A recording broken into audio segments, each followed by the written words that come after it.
How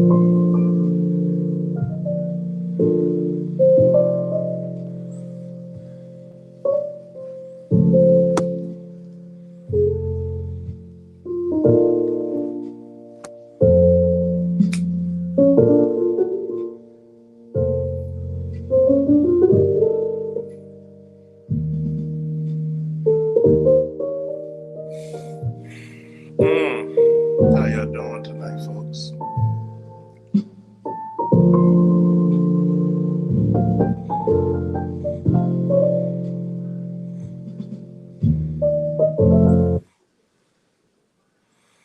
Feels so good just to sit back, have a spill, and a chill. Have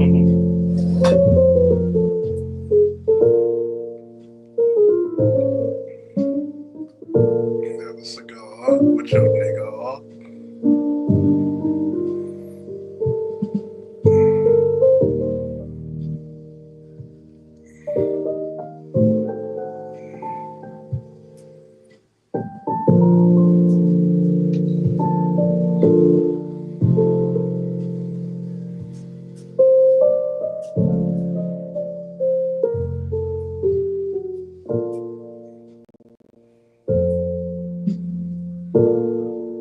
Sup, AL? Sup, BAB?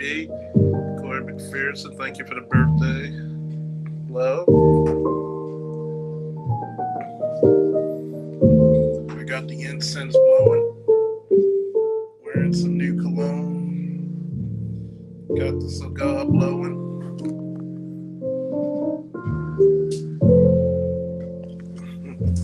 Chilling with the new cat. Say hello to Cosmic. He's a little kitten, but he's big for his size, so.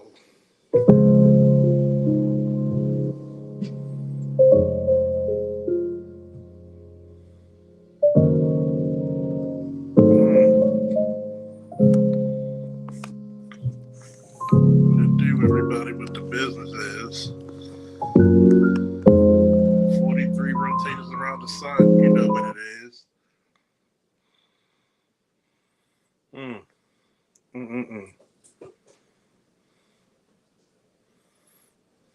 Feels good, shit.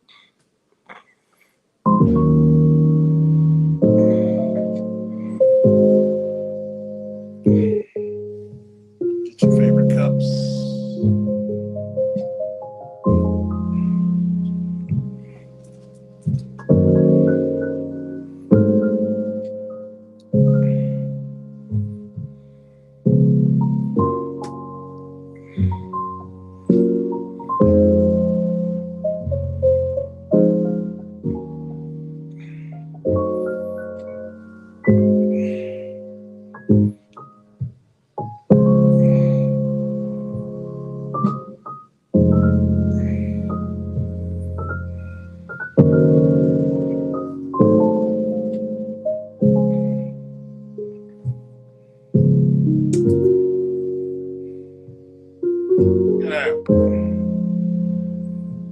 Gotta treat them right. How y'all people doing tonight? Could be anywhere in the world, but you're here with me.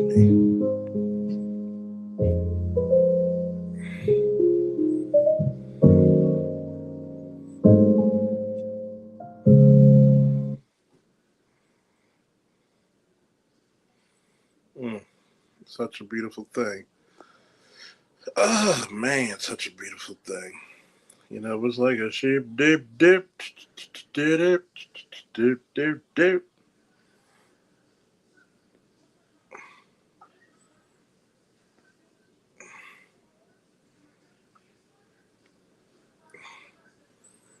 Sup, Kurt? Sup, thank you, man.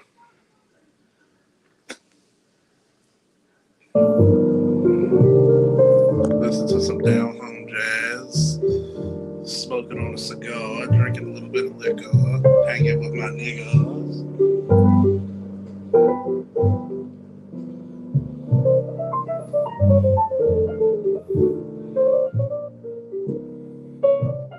Oh, of course, we're claiming the entire month.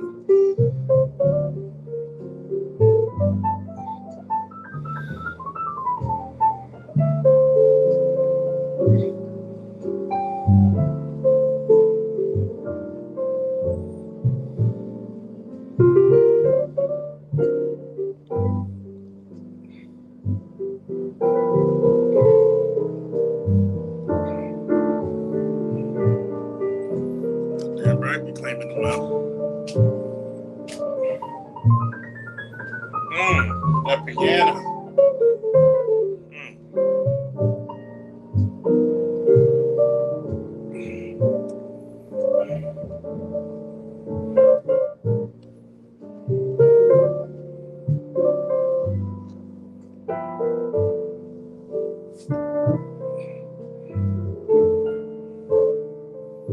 One day I'm gonna learn to play the keys, baby.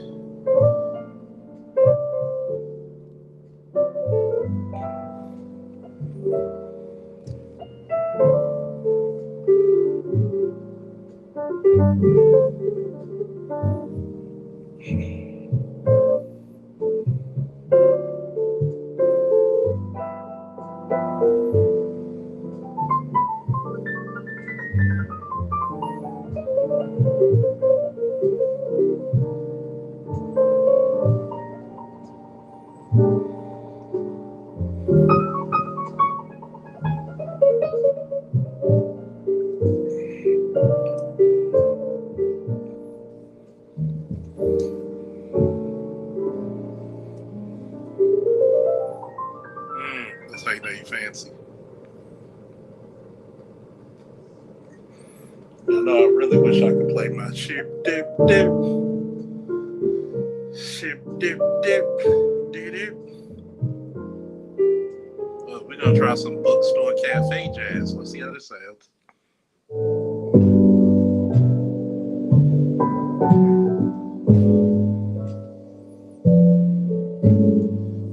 Let's see if I can make this sound a little bit better. Somebody's been fucking with my speaker.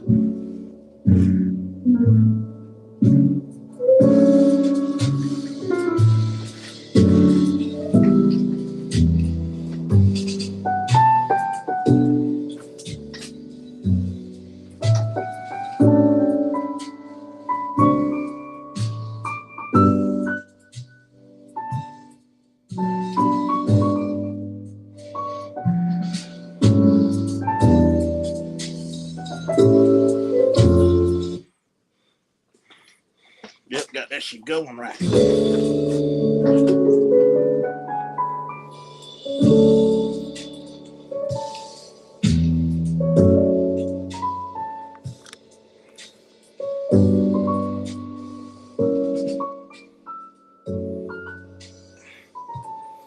I don't know, maybe I should do a little monologue on my birthday, you know what I'm saying?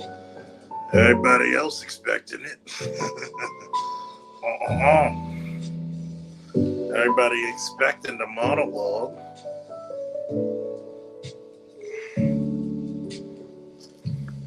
At 12 o'clock, you know, seemed to be 43 years of life given. Making you think that, one, you deal with turmoil many different ways.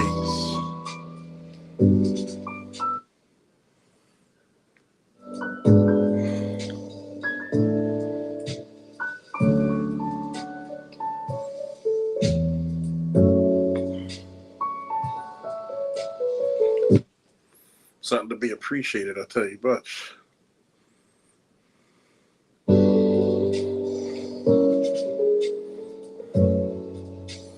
Like my boy said, Dusty Rupp, I'm in my prime. In my prime, baby. In my prime. We got the invincible A.L. Evans in the host. Happy birthday, baby. I see you, old baby. You's an old baby. You still a baby, though. I see you making me feel my mortality over here. Damn, I'm going to be 52. Shit. You know what they say, 50 old man in the profession with a good die young. Shit. Hopefully 12 o'clock meet you good. 2 hours to go. Oh, yeah, 12 o'clock, 43 rotations. Well, I'm here to give you a bit of bad news along with your joy. Never forget, nigga, you still on the endangered species list right along with NBGA. Hey, we ain't never getting off that motherfucker. That was the most sobering day of my life. My granddaddy told me that on my 13th birthday. You on endangered species list, nigga. Me too. Well, you know what that tells you? What? Keep. Oh yeah. My cat, my little kitten. Well, he ain't little. He's kind of big for his size. But he's still a kitten. But he's not like newborn. He was hiding from, you know how cats do. They'll hide for like 2 or 3 days, and he finally came out, wanted to play a little bit. Finally wanted to bond with me because you know how it take him a couple of days to get used to you. So now he got his britches on, and now he exploring the house some more. I figured you're gonna come out when you get hungry. Want to play with me, and I'm trying to tell him, okay, your food's over here, your water's over here, boy. Don't you got a dog too? No, the dog was you know, you had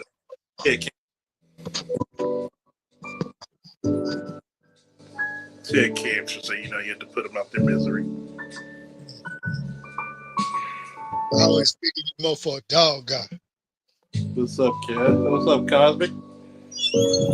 He try to act shy. All up on me a minute ago, probably because he heard the voices and the music. How does it sound when you hear the background music? Oh, it's clean and clear. It's good. Other than the fact you keep going in and out, but the music's good. Yeah, sometimes I like to play it on my phone, other than my especially StreamYards. I know it's a little bit difficult for the iPad, which is built for it, because you don't want to burn your phone out so much. What's up, Kurt?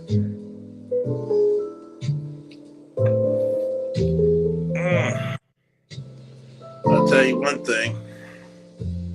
There's a lot of keys being played today. Oh, everybody, come on up. Even if you've never been on the stream, come on up and say your happy birthday. He's making a special day. Well, we got, 50 more minutes, but 50 more minutes till the actual birthday. But hey, woo, brother Charles. Woo. What's up, bro? What's up? Celebrating all my flowers. Hey, Charles, I'll tell you, if you want that music playing, go to your audio settings, put it on stereo.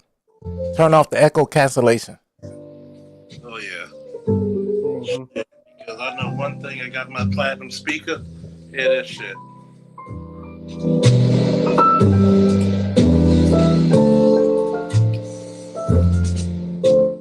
Oh, it's clean. It's clear. Yeah, it's clean. Yeah. Let's give you a little bit of ambiance. And if anybody at DMV, I'm going to be at Fire and Smoke Cigar Lounge with some wings and things, some liquor, and some cigars. I'm going to be cleaner than a bill of health.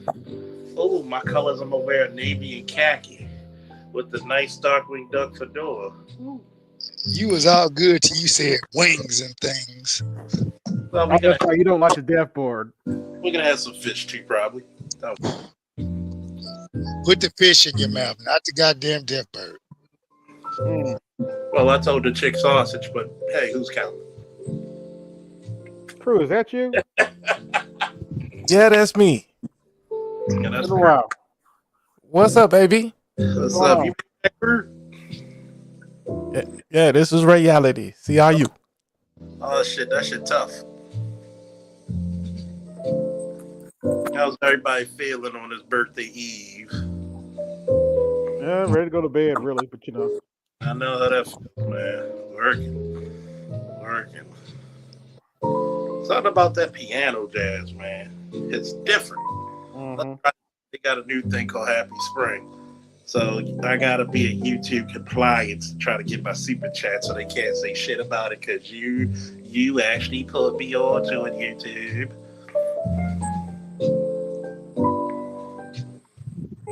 Well, they got me banned from commenting until midnight. So, like on regular videos. Damn. It's like that? Who the fuck did you piss off? I don't know. I guess I made a comment yesterday and the moderator didn't like it. Somebody reported me.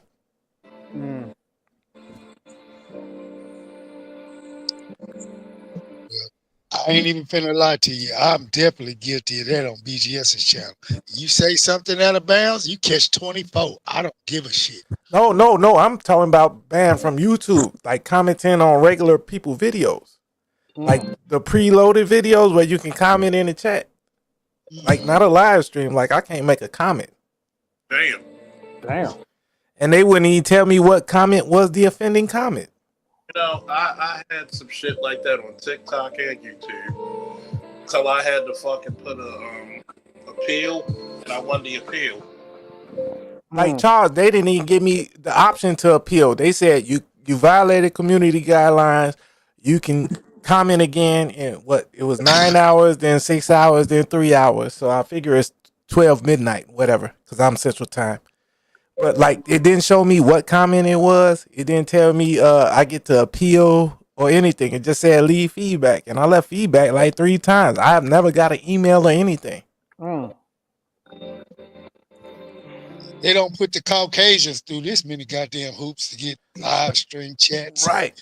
Because I know, like on X, if I get banned from X, as soon as I put the comment and they say, oh, you either adjust it or you get banned or whatever, like I get an email, like right there.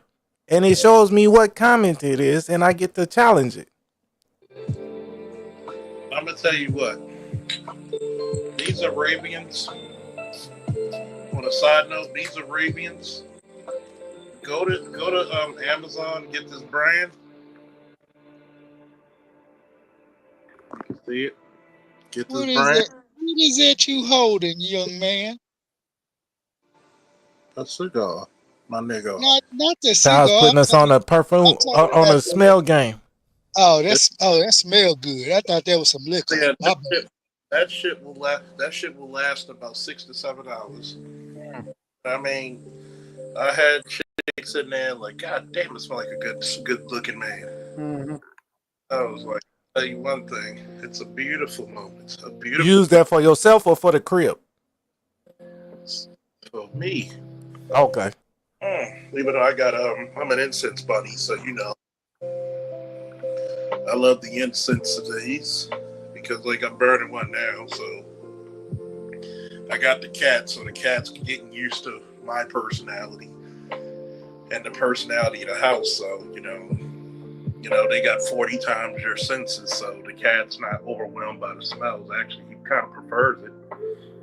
So I like him. You know, he's a little shy at first, but you know, he's getting used to the house. Now you go to his favorite spot.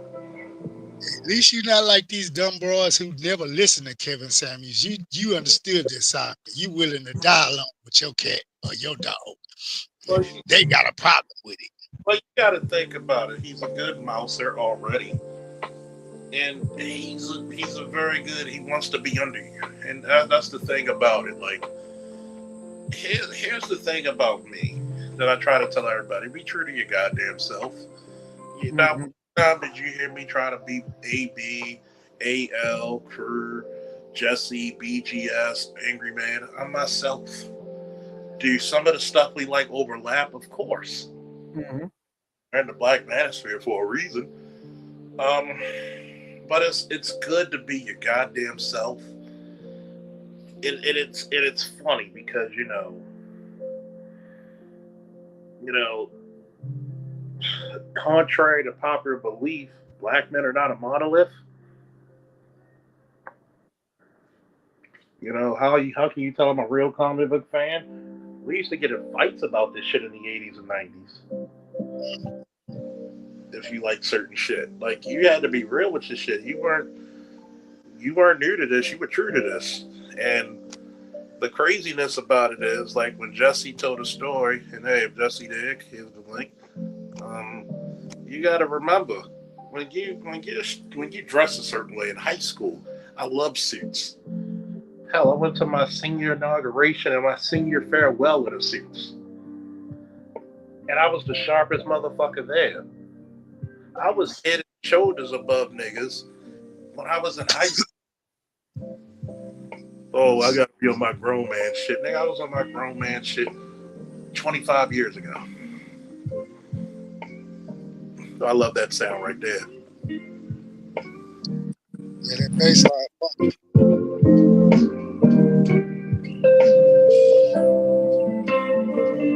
Nice with that piano. Hey, 25 years ago, you was 18, Charles. Like, we don't forget your birthday. Oh yeah, you got to think. I wasn't born yesterday. About to be born today. But it's funny when you look at the evolution, or as I call my every birthday, I call it the history of violence, because there have been times I had to do violence on behalf of my country and my city to protect it. And you have people on these YouTube streets talking about being a coward. I'm like, who? What? I don't claim to be the smartest or well, I am very intelligent. Let's not get that shit funky. 43 years is nothing to sneeze at for a black man these days. You know what I'm saying?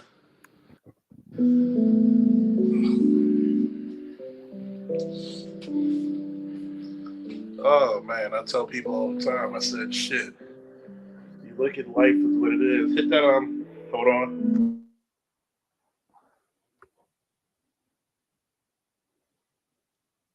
Okay.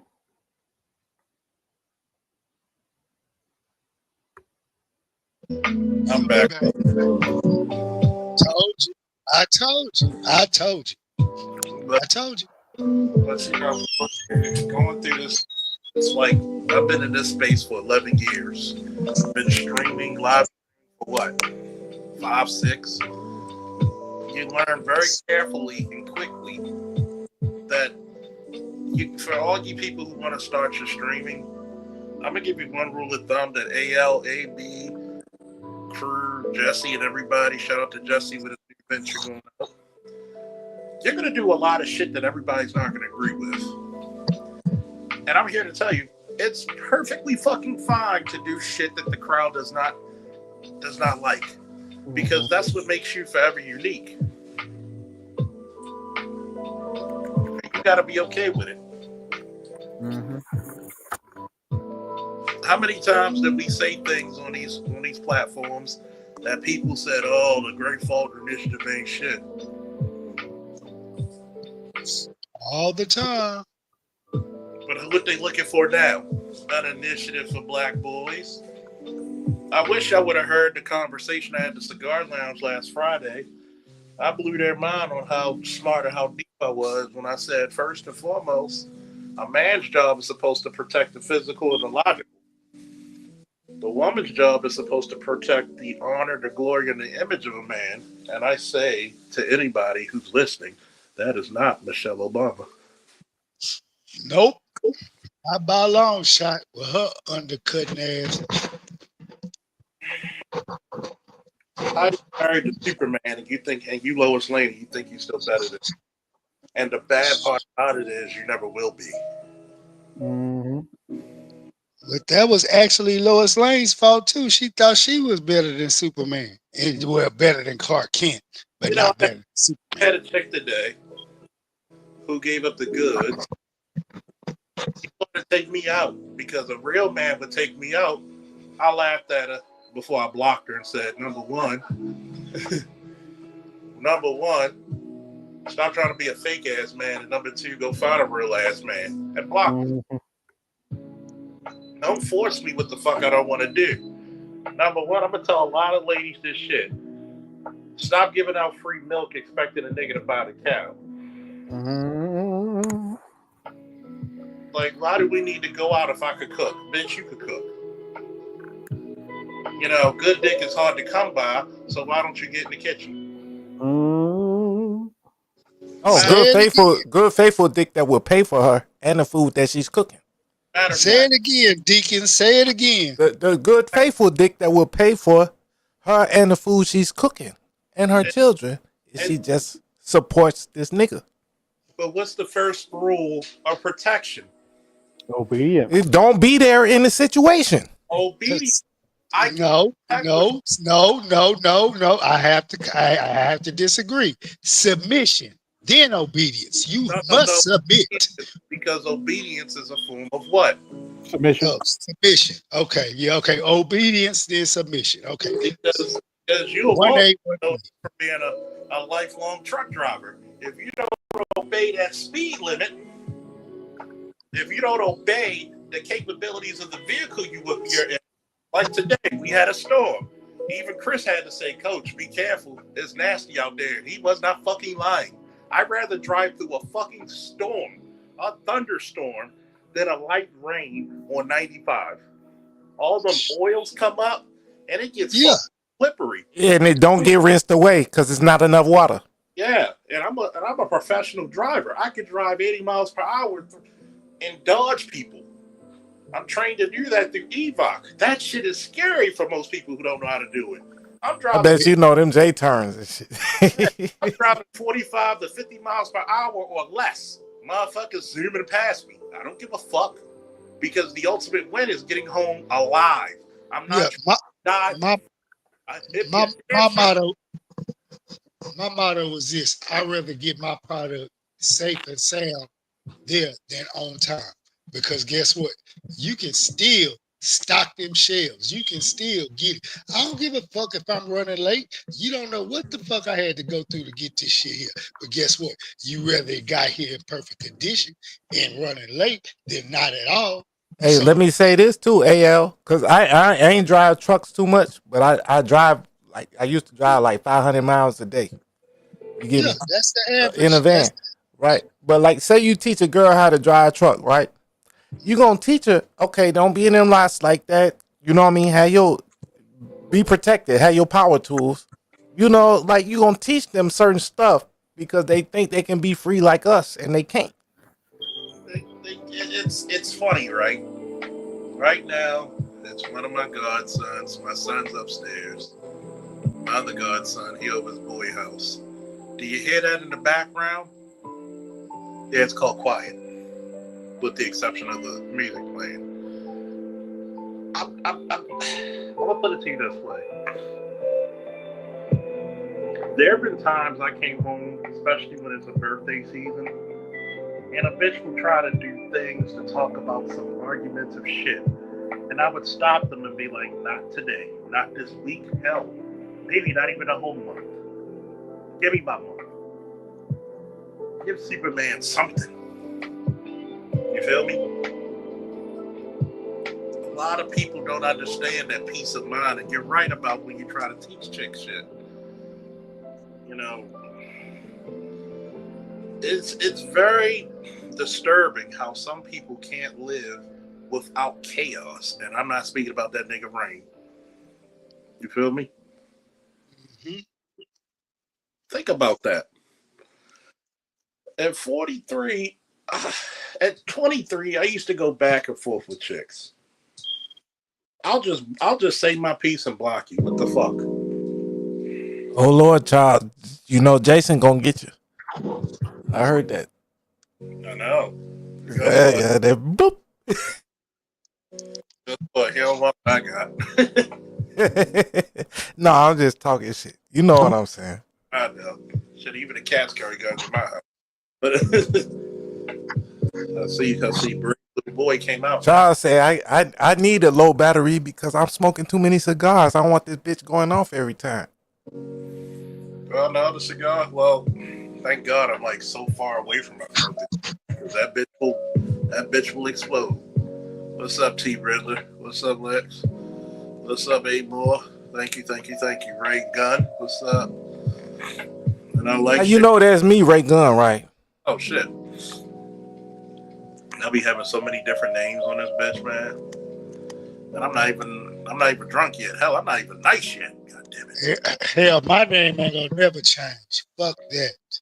I'm gonna tell you. No, so AL, like I got banned from Angry Man as Ray Gunn, and then that's when I created the Crew Reality, and then I've been running with that since. What did you do to draw the eye of the angry man? What did you say that he did not like? No, because I came in like what he was saying at first. I didn't like what he was saying. So you know how you do. He'll block somebody that disagrees with him at first. Then I came back and I was rocking with him for a minute. This CRU reality, Charles will tell you, dog. I was a mod over there. I was on all his streams and everything for about a year, 2 years. Then we had a fallout. I don't even know what y'all were beefing about. It's This coming. nigga told everybody about what. Like I was talking to him about me and my daughter, and he put that shit out on public I don't agree with that. just for clout. So I don't fuck with him. That's why me, Cerulean, all of us don't fuck with him. I fucks with him, but I don't agree with that. You get me? Just like I disagree with the master teacher about calling Bay a civilian. I said Bay's too experienced to be a civilian. Does that mean I got hate for BGS? No, I just a disagreement. Yep. Right. So that's what I can say. Like, all of us, I rock with BGS. I don't rock with Angry Man because I think he's a coward. He's not even black, but I think he's a grifter. I think I'll say all type of bad things. I'm not gonna say them here. But what I'm saying is I don't fuck with him, but I don't not fuck with you just because you fuck with him. It's the fact of the matter, and trust me, me and Angry Man had it out one time. Mhm. Y'all sure did. And I've had it out with him too. But for the simple fact, the day he said what he said, I was on that stream. Charles, I believe you was on that stream too. You came kind of late. When he said what he said to BGS, well, go to bed then, old nigga. I said, no. Right. And I'm not trying to start shit, nothing. Like, I'm just saying. It's no shit starting period. It's just this is what's been said. This is history, and it's been laid out. So guess what? If you said it on, and he said what he said, he owned it. And I rocked with BGS. After that, I went my way, and after that, I was no longer a mod on his show. And so what? I had it out with Grinch one point. I had it out with a couple of people who was over there. Even Angry Man, came with the feather piece. I'll give him credit. And he said one thing about Officer Faulkner. That's a real nigga. He's still in his square. And I respect him for that. And I respected him for that, for saying that. Like, you stood on your square many a times. That's why I fuck with you. And like I always say, man, thank you. I love you, and you already know why. You saved my life. Real shit. I don't put nobody down in their moment of weakness. If you tell me not to put something on air, I'm not going to put it on air. Okay? Even if I talk about a certain subject, I'll be super vague about it where nobody knows about the situation unless you put it out. And there's things that I say. Everybody has a reason to not agree. There's people who don't agree with me on here. Doesn't mean I hate them. I see. The whole thing is this. You cannot, nobody in this world is going to 100% agree with everybody 100% of the time. Because guess what? If they did that, they would be your personal fucking valet. They would be able to bend your ass over, wipe it on your demand, and you get what you want. But the world doesn't work that way. You got a billion people who disagree. I encourage young men to disagree with me, but this is what I'm going to do. I'm going to make you explain your disagreement. Right, point by point. Tell me what you disagree with and why. That's all I ask. What's up, Bay? Hopefully you feel better, man. I heard you were under the weather today. That's why we didn't do the stream. But, if not. What's up, sis? Get well, Bay. Get well. That's why when me and Bay talked about it, that I agree with him being called that. No, Bay and his father always give them credit. If it wasn't for them, a lot of people in the conscious community would not have heard of insert your favorite PhD, conscious, black, whomever. Yeah, whoever. Yeah. They were the ones that was putting it out. And they were the ones putting it out. That's why I think, out of Bay and his father, they deserve the ultimate, just like we give the ultimate respect to BGS for the information he put out. I feel the same way about Bay. And if people think that, fault this is why I get insulted when people say, you're this drone. I'm not a drone. I got nothing but love for Bay. I got nothing but love for BGS. My bad. Hey, Charles. They is, that's the bitter? Yeah. Okay. Yeah. I was like, damn, who's this? I know I recognize him. I expect somebody to tell me if I'm wrong. Even if it's on my platform. Hey, you know I will, Charles. I don't have to. And this is the part. Let's say I'm a general.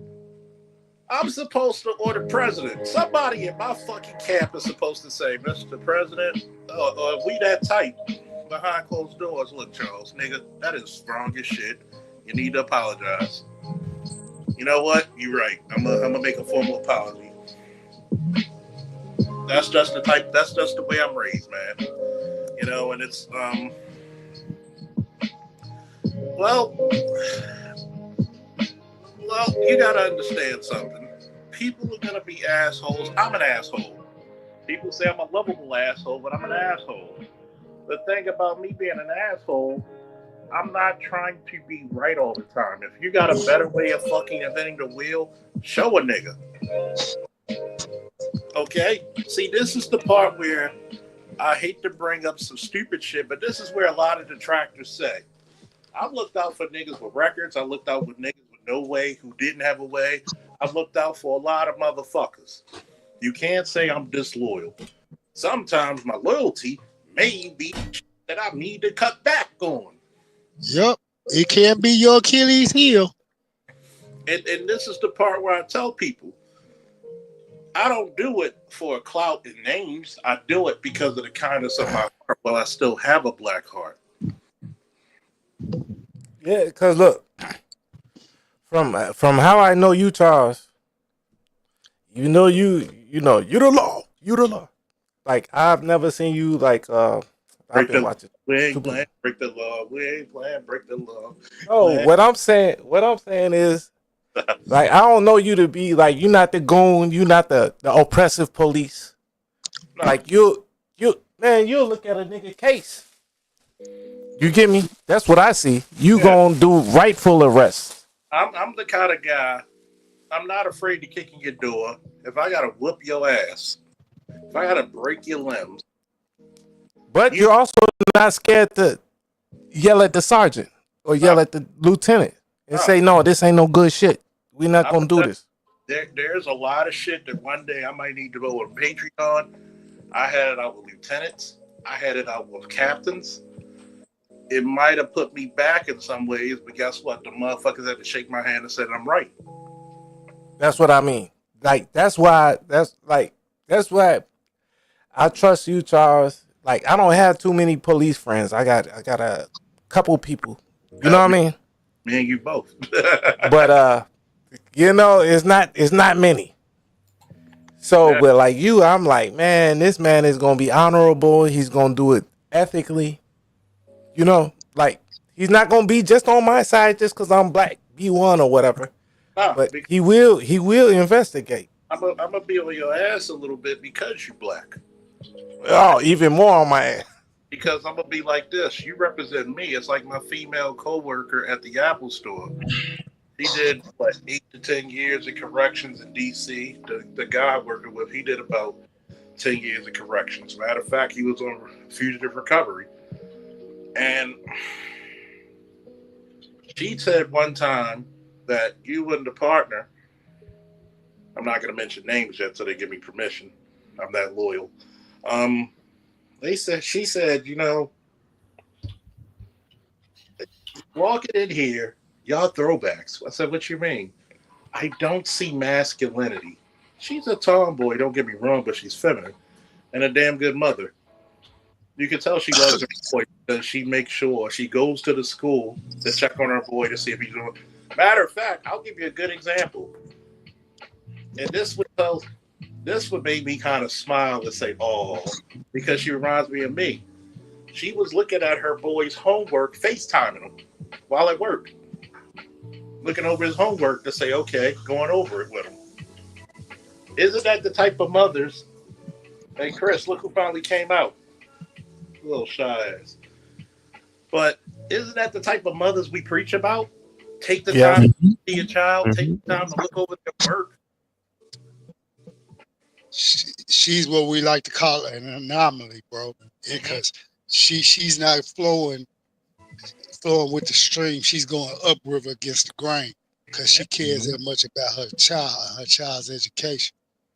And she was formerly married and still has a good relationship with the father. She said without question, I ain't put him on child support. What for? Take care of your child. Fuck me. Fuck our relationship. Whatever we go through is not what you go through with your kid. But Amen to that. isn't that what we preach? I got custody of my daughter. I never put my wife on child support. Lucky you. I wasn't that fortunate. And that's the point about it. It's like, yo, uphill battles. There's a lot of brothers out there who need to hear them stories. Yeah. And speaking of good friends, what's up, Bri? Hey. You see your Happy snow. early birthday, sir. Oh yes, 12 o'clock. We don't make the music. The music Hey. stop. This is for you, sir. Happy early birthday. Thank you, sir. Return.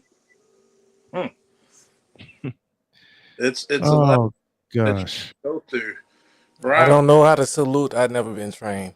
a lot of times Brian told me when it was Brian, Mike Shanahan, a white guy, Mm-hmm. and myself with that historic 3-hour stream that you got to repost. Shit. Which I shall repost. I'll repost it on my channel. When we're talking about men's rights, think about it. Mm-hmm. Fuck to a shit, I'll fight for something that's mine. And this is a black guy as a little white guy going through similar situations. Yep. And at the time we did that, I had just found out that I lost my daughter to death. I had just moved to LaPorte. There was so much turbulence going on with me. I was in an abusive relationship. I found out my little Donna had passed away. And by the way, God, I don't. My condolences, bro. A 6'5" man going through an abusive relationship. How many times do you hear them stories? And going through the death of his daughter. But black men don't have sympathy for them. But here's no one had sympathy for me. And I can switch that word had to has, because when I talk about it, there are some people that look at me and go, there's no way you went through all that. Oh yeah, I got friends that can prove I went through it. Because you can't go through an abusive relationship. Look at the size of you, nigga. Which is why. Yes, and if I may, that's what we would say is, you big old nigga. Mm-hmm. Yes, you big old nigga. And then what was the girl was it a white girl? Was it, you know what I mean? It was a white girl. Right, and we gonna say we told you about it. Mm-hmm. Like you didn't follow instructions. And guess granddaddy instructions. And I'm very sorry that shit happened to you, bro. I cannot imagine. Man, it like was what the fuck happened to you. 2015 was so turbulent for me. It's not even funny. I'm redoing Diary of a Mad Snowman, which is going to be my audio book, and it's going to turn into a regular book.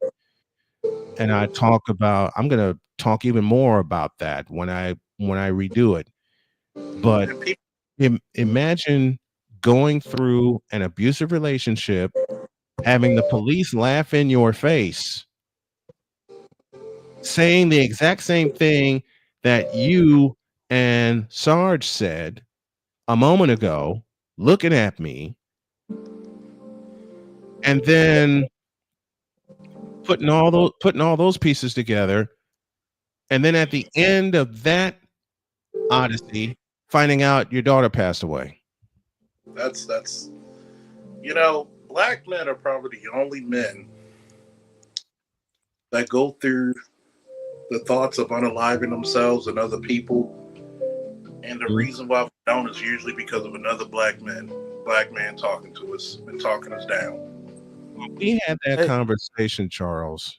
Y'all talked me down off the ledge because it was almost a year after I found out about Donna, my little girl. Hey, cut that music, Charles. it was almost a year when I found out about Donna. Matt and I had started putting his show together. That got me back in the groove. I had a couple high schools I was doing games for. I worked as a sportscaster, so that got me back going again. But that historic 3-hour conversation, which I will post in the next week because I want everybody to hear it. That historic conversation talked me down off the ledge because not even Charles and Matt knew at the time how on the ledge I was, because with the death of Donna being so fresh in my mind, it still hurts to this day, man, because every 6th of March, in my own way, I'll celebrate her birthday. You know what I'm gonna do? I'm gonna raise this cup. And I'm gonna say this. Everybody put a cup in the chat. And I need everybody to say for Donna. Definitely for Donna.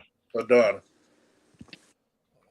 And if y'all can, if anybody can drop a Cash App as well, because we're still going through it here. And I don't mean the relationship between me and my wife. We're struggling financially because my wife's the only one working and I am disabled at the present time.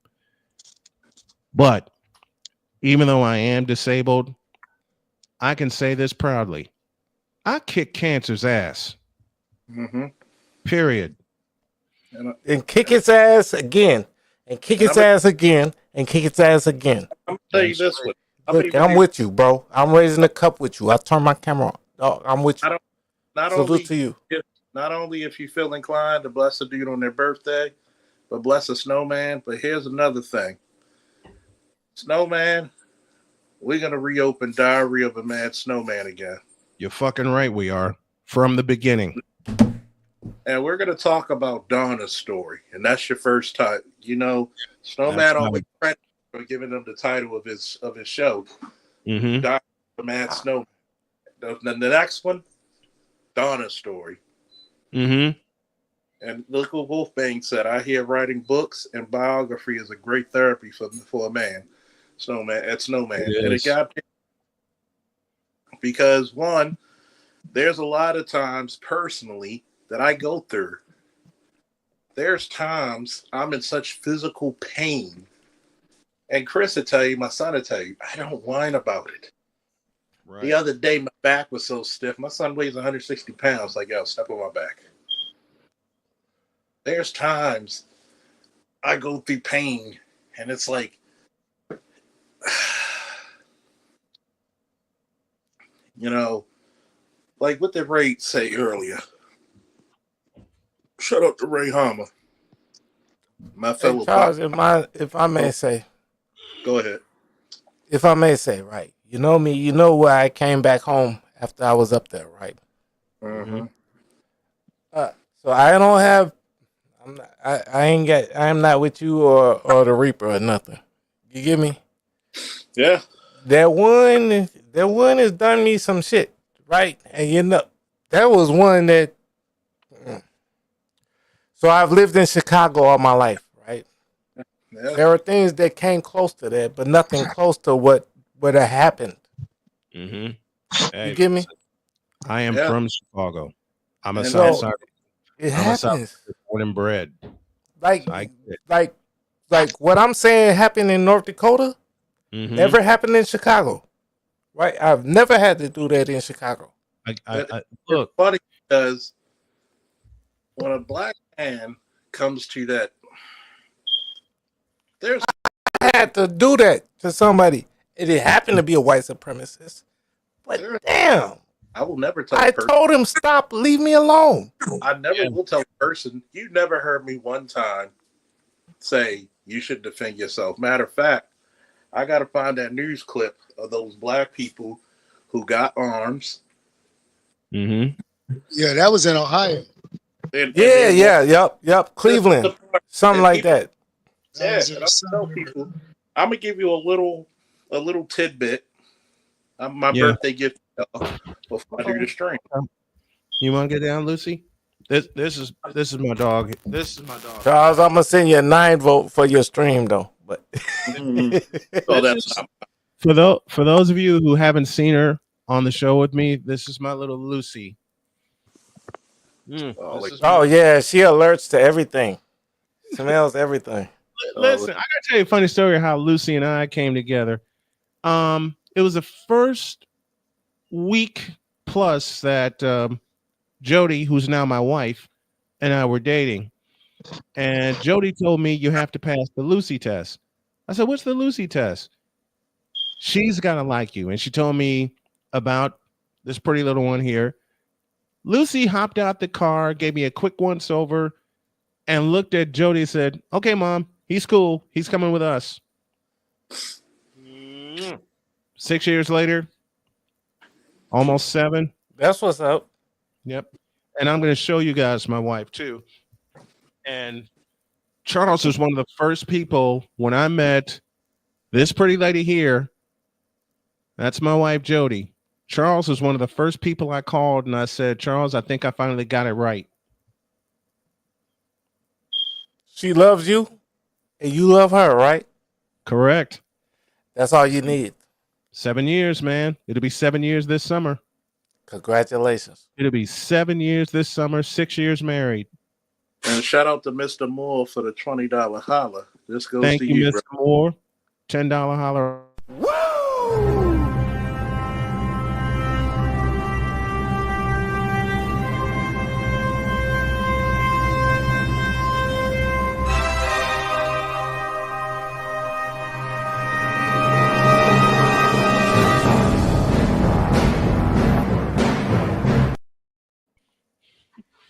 You know, before I went, You know, had to go- Bria Miles is a federal agent.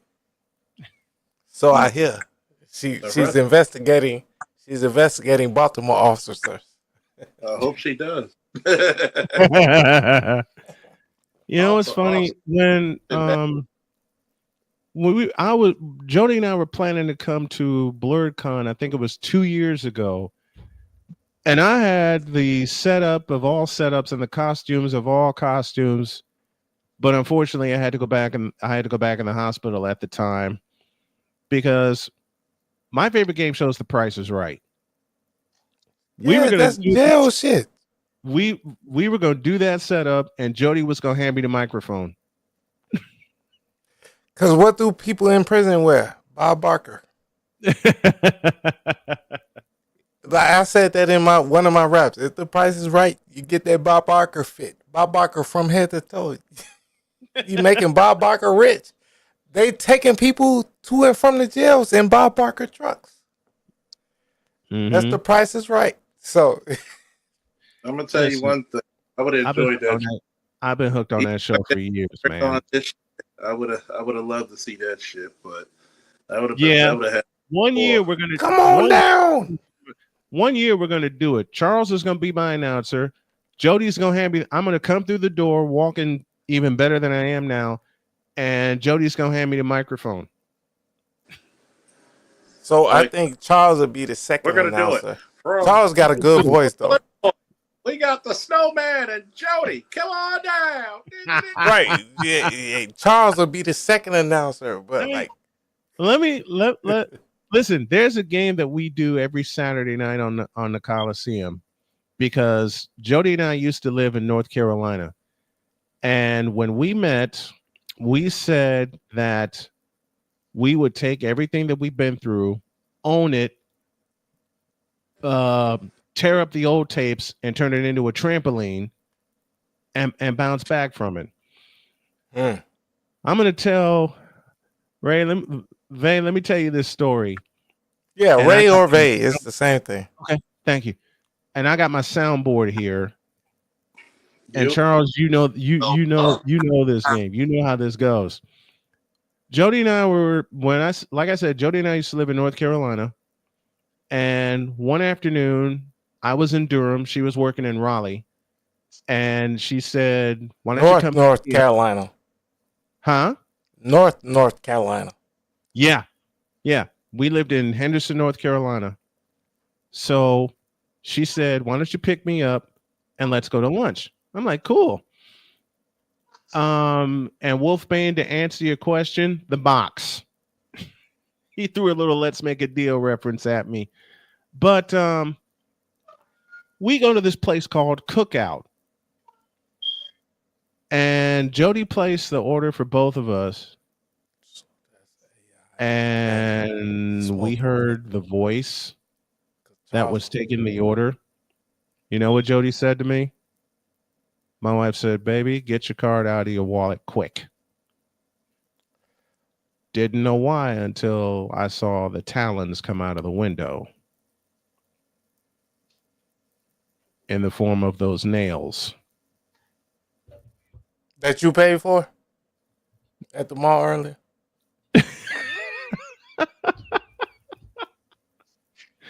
Man, when I You said paid for your own tell destruction. you, when I listen, when I tell you this woman had a weave down to her ass, I am not exaggerating. Now, the question that I ask, and I do this all the time with so many stories that Jody and I have shared, what do you think was going through that black woman's mind when she saw my wife and then me?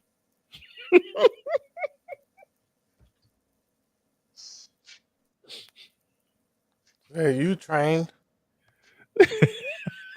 You're trained. You would not go off the rails. I bet he hates, Go ahead, Charles. he hates black women. I still get that one. Yeah, so my daughter would say that, and she was raised in Africa, and she would still see you. And she's been in Atlanta. She was raised in like I'm talking about like whoa, and she would still see you like, oh yeah, that nigga trained. That nigga trained. His girl run him. Mm-hmm. Like that's what my daughter would say. That And nigga. she would say I would never deal with no Yeah. nigga like that. I Ever. heard the Like it's that bad. I heard the credit reference. I heard the credit comment rather. I heard the parole officer comment. So see, I heard it fuck all. with white girls, right? I bet you he But messes with listen, good credit. Go ahead, okay, Charles. my bad, my bad. Bet you he messes with her for good credit. So hey, Charles, right? What I'm saying is, right? I have fuck with white girls. You see, I lived in Charlotte, right? I mean, Charlotte, North Carolina. I lived Mhm. in Fargo, North Dakota, right? Yep. Charles, you know me. I've showed you everything, right? I had a white girl in North Dakota, right? But I don't have that as my fucking screenshot or my fucking thumbnail. That's crazy. Like, that's crazy. I don't know. I never married a white girl. Mm-hmm. I fuck white girls. I've never married them. My daughter is completely black. Mm-hmm. I fucked a black girl from Atlanta, New Jersey, North Carolina, wherever she's from. But like I fucked a real black girl, like, and made a daughter. Like I didn't tell me if I'm getting off code, whatever. But like I all my children, and I only got one child. It's from a black girl. Mm-hmm. I'm not finna have no children with no white girl. Unless she's as extremely on code. I actually did. Donna was mixed. And I know so many people that Yeah. have And to answer misviews. your upcoming question, she was on code. My daughter's mother, Liz, she Is your understood. daughter on code? All my daughters are. Well, that's good then. That's what I'm talking about. Mm-hmm. Like I'm not finna have no baby with no Such a it's off taken code white girl. right. It's taken such a while for us to get to like really know each other. But man, I tell you, when I'm happy with the family I have, I am just that. Well, be happy, but make sure. Hey, they still gonna get their reparations check because they're from you. But just make sure they on code, please. Mm-hmm. You know what I mean? That's all they be. Make sure focus is on code. I be having trouble with my mama and everything. I'm sorry for taking over your shit, Charles. All right. Hey, Charles, you there? I'm here. I ain't. But you give me, Brian. I ain't. Yeah. You give me. Like I rock with Charles, I rock with all of y'all. on that note, I'm gonna head to bed. I just finished a baseball game and part of a basketball game. I got a baseball game tomorrow. You play baseball? No, I broadcast it. Okay. I used to play baseball. Look me up Olympia Fields. Okay. I'm Ray Gun. I'm not that good, but I used to play MOF. It was Madison Olympia Fields Baseball League. Okay. I'm just telling you so I will you look can it up. look me up. I will. Everybody else gonna look me up too. But like I am who I am. Understood. Dr. Charles, happy birthday, my man. I'm Woo. headed to bed. Thank you. Get some. Here comes, ladies and gentlemen. The other man of style of profile, Jesse of Orleans, or Jesse by his friends. 1, 2, 3. Woo! Woo! God damn it. Woo, woo, woo. Feels good to Shout me. out to you, Charles. Happy birthday, bro. Thank you. Number 43. Number So seven. is it official? Is it official? Oh, now it's official. Oh, you on East Coast. You on East Coast. Yeah, I'm on Central, so he still got an hour to go for me. Yeah, that's what I'm saying. Not He got old an yet. hour to go to prove me I wrong. just pretend to be old. A happy my nigga. happy How you doing? birthday. Got some cute cousins or sisters. A happy birthday to my nigga. Hey, your friend. Charles. I'm experienced. I'm old enough to be experienced to know what I'm doing, and still young enough to do it. Hey, Charles. Make sure you indulge in the 3 elixirs of life: cigars, liquor, and I think you know that third one. Oh yes. Sexar. Oh. Oh yes. Oh yes. See, the problem with most people is that when you become a guy who wasn't supposed to be here in many different situations in Baltimore, Iraq, back in the streets of Baltimore, they always say God doesn't give you more than what you can't handle. But apparently sometimes God think I'm the baddest motherfucker around. He'll be like, Hey, Charles, I think you shouldn't have made it to the army, right? some people didn't want me to go. No, I know. I mean, you shouldn't have made it to the army. Mm-hmm. Like it was shit on you. People always gonna shit on you, man. No. You get what I'm saying? Oh yeah. Like you wasn't supposed to even make it until the army. You get me? Like you as a teen, you as a grown man, like you wasn't even supposed to make it to the age 18. You get me? But you still made it. Then you joined the army, and then you still did great things. I wasn't supposed to. Charles, you're a great man. Thank you for that. I wasn't supposed to make it with a championship run.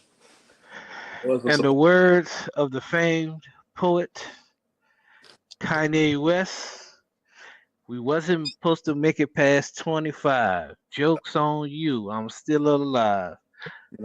I wasn't supposed to. Get a championship in wrestling, but for some odd reason, yeah.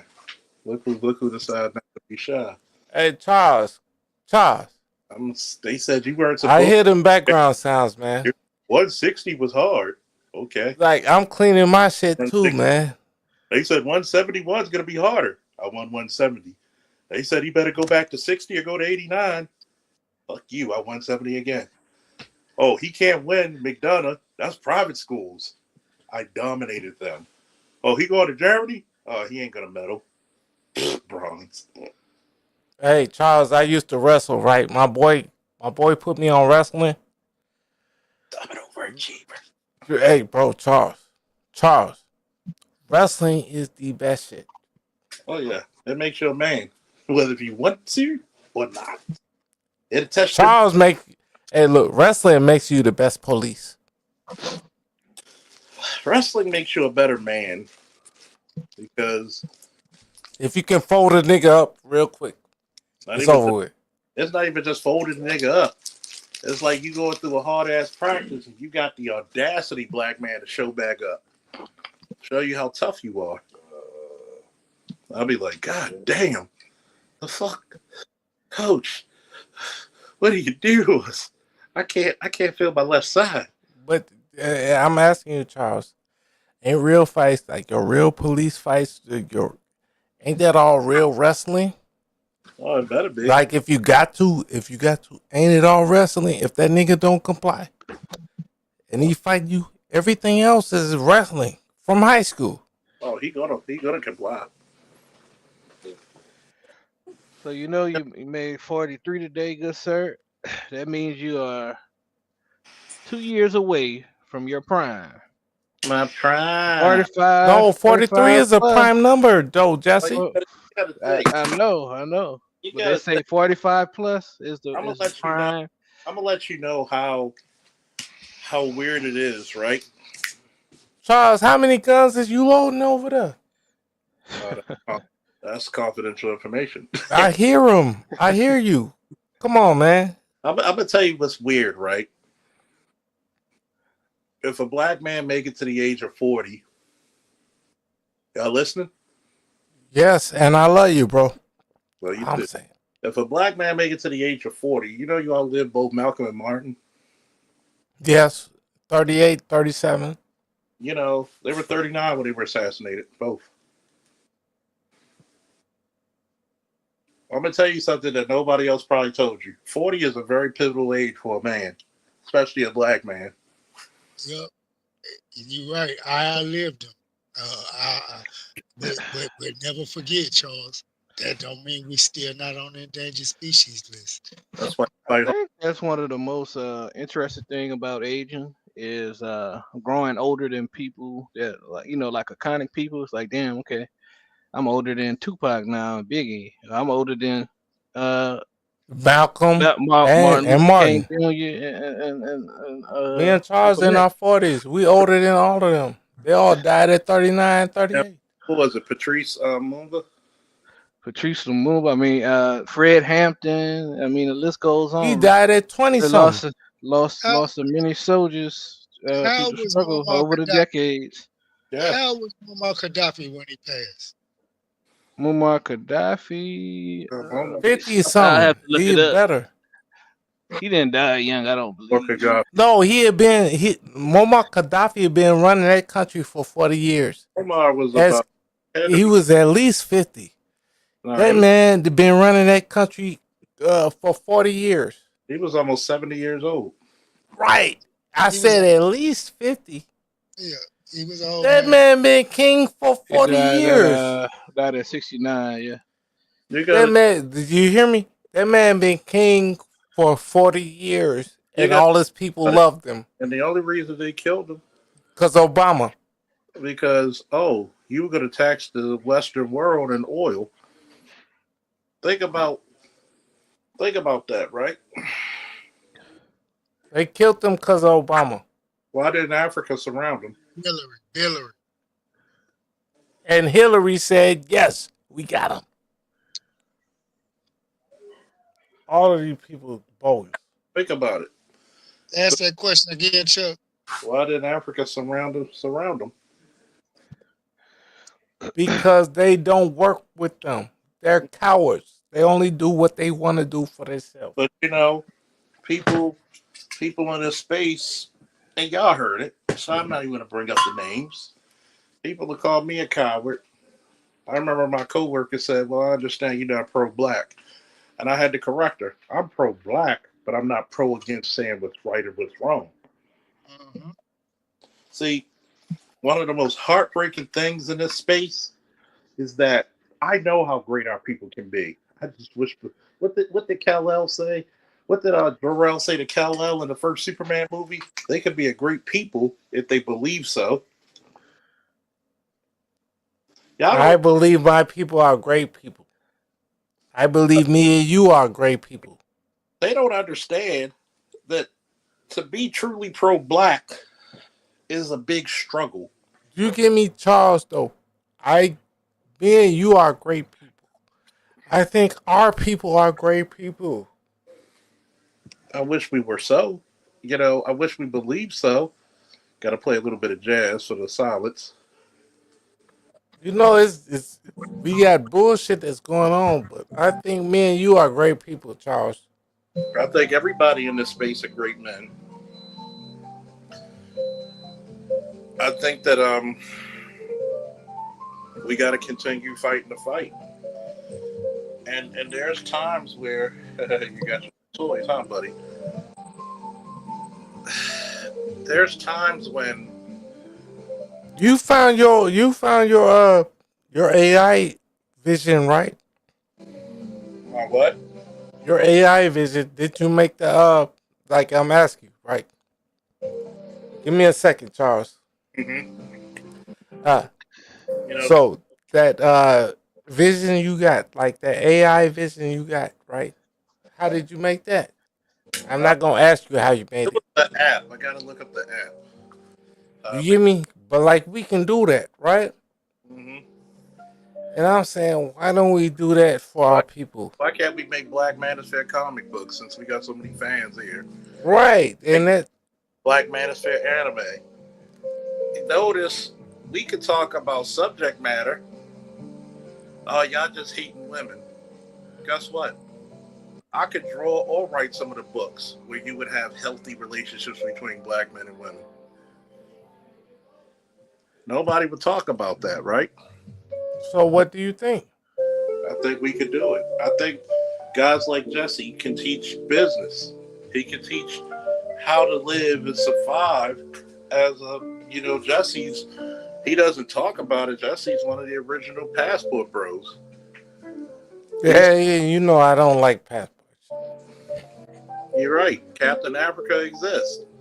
I don't even agree with Africa. I think we're all American.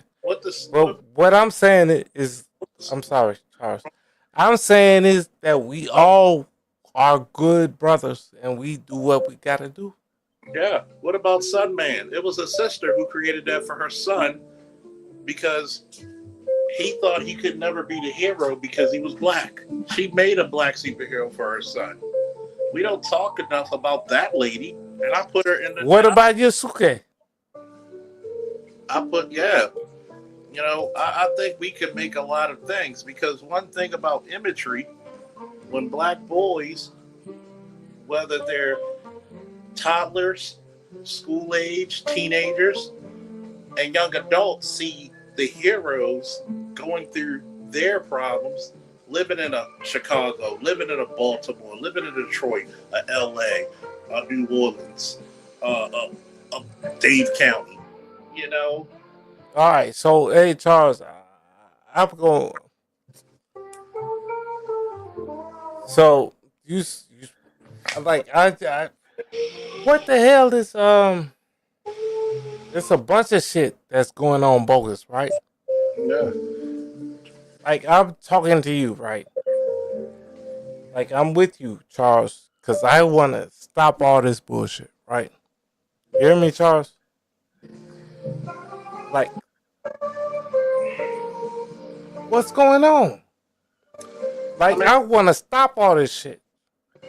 I mean, the thing about it is, you got people out there who just want to look at chaos. Oh, I'm a better live streamer, so I'm going to put your name in the title to get looks, and then I'm going to talk about you.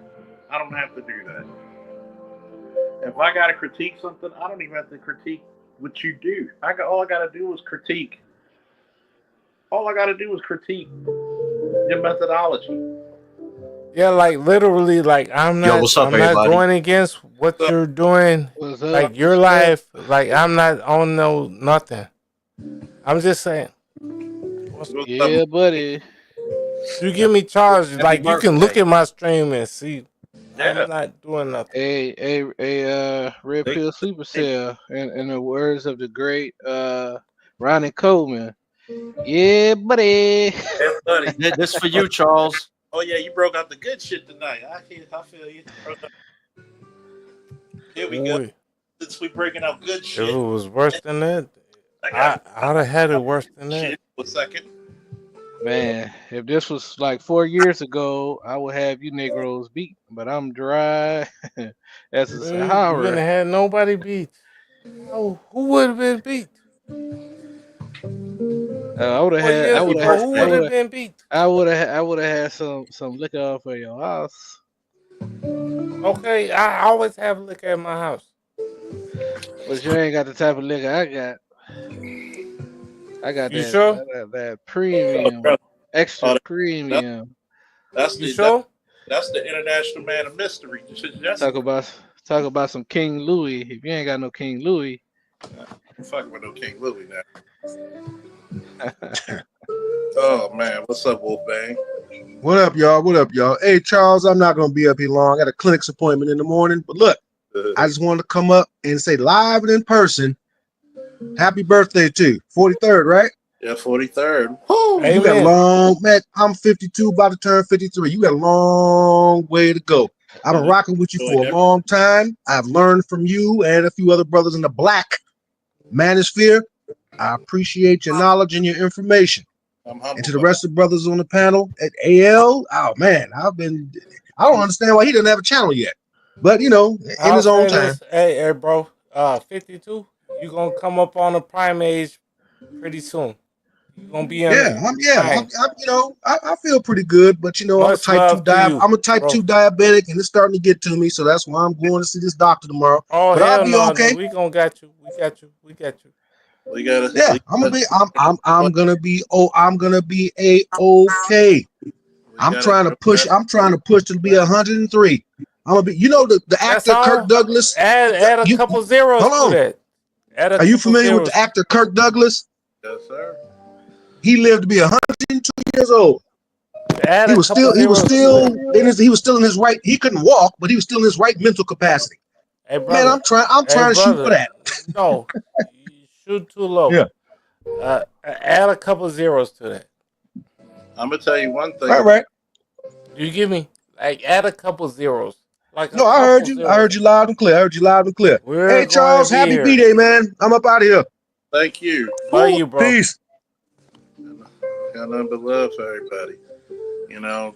And I'm telling you, bro, that I'm on the channel with you. I'm telling you, like, we gonna put 2 more zeros on the mirrors. We're not finna die just Oh now. man, we gotta Put do 2 more zeros on it. We gotta do 3 in a row. No, we gotta do 4 in a row. Shout out to Bay, man. Thank you, brother. Thank you, brother, for the $50 holler. We gotta do all 4 in a row, baby. Y'all ready? By the power of Grayskull.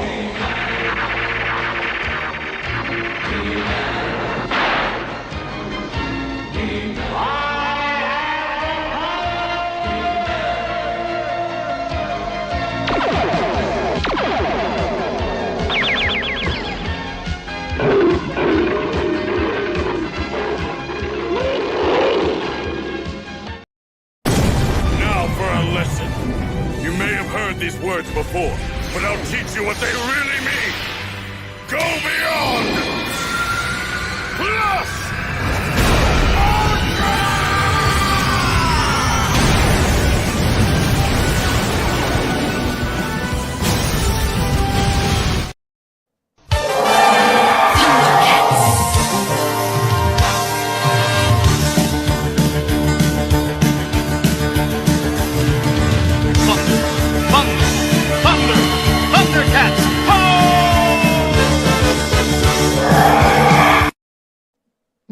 Last but not least.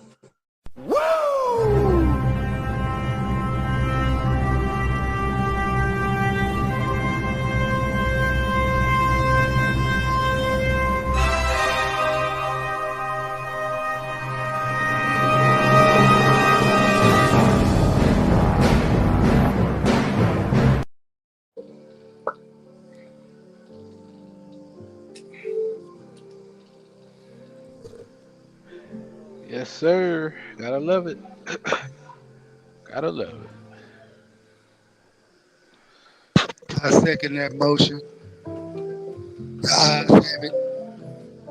Oh man, thank you once again, Beg. One of the original OGs of this BIH. Man, thank you for the love. You know what they say?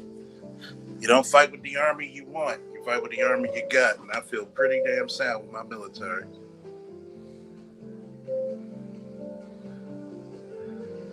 Yes, sir. I gotta do Gavin. Let me see. CBS Women's History Month, Police Department, Female Leadership.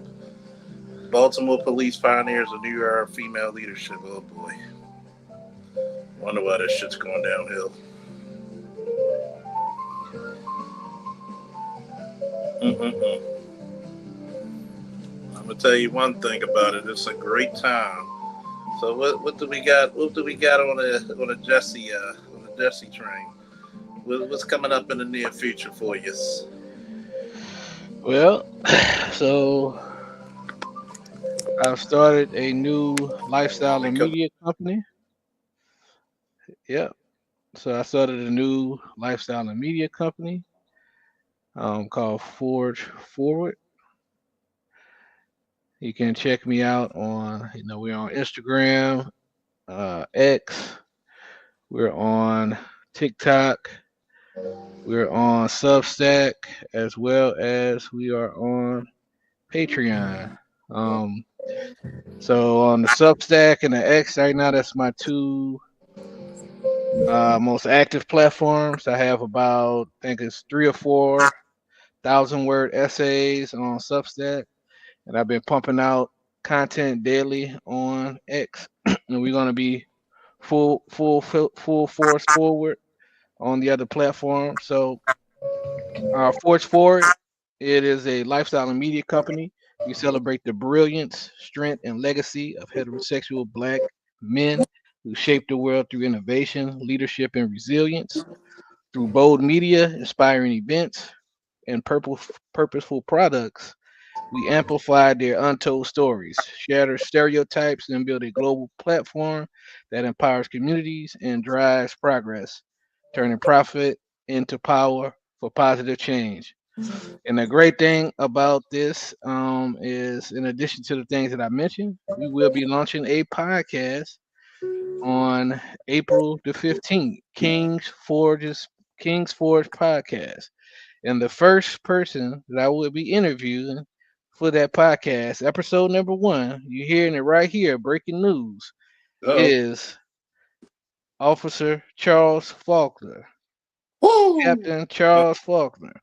He will be episode 1. I feel honored.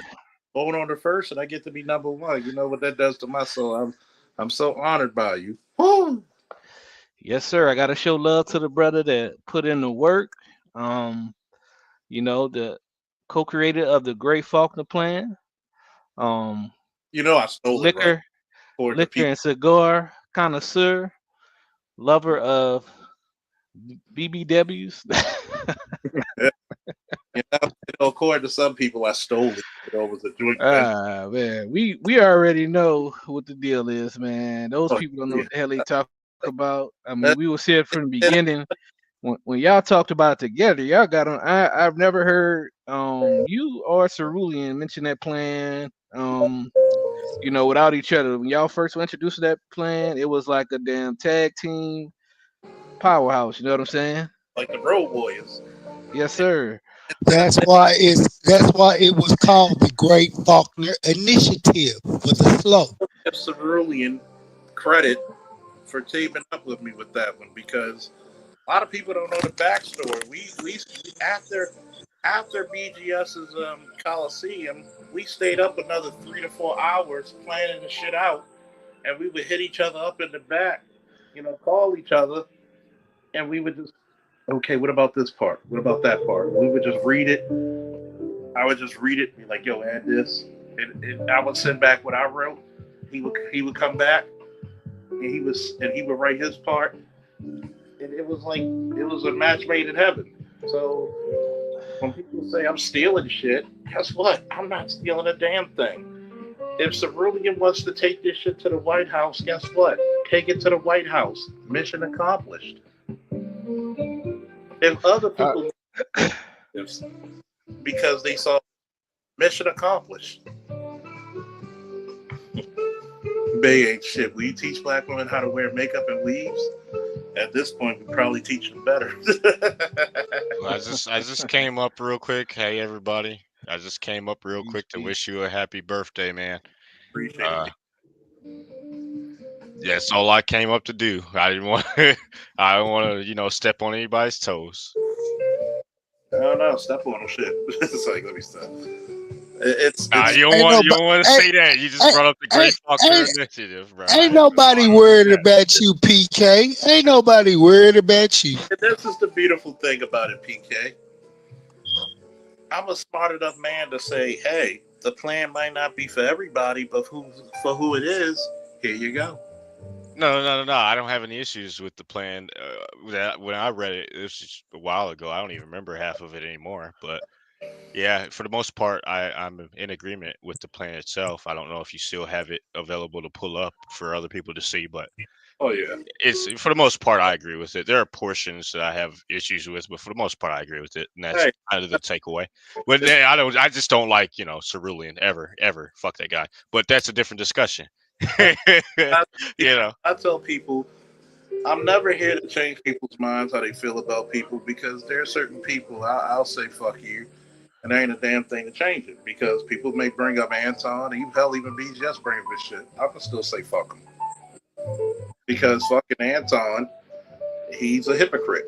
Because when I said the same shit I said to him on Donald Sterling's show, and shout out to the counselor, because Anton, I'm right. Still to this day, I'm right. When he tried to say, well, you're part of the problem because you got kids, you're a kid without being in marriage. And when I told him, I said, well, nigga, do I still have to fucking raise this child properly? And he couldn't even answer. So, fuck all that. I said, here's the thing. I have my child without child support. I have to think of my child. What about you?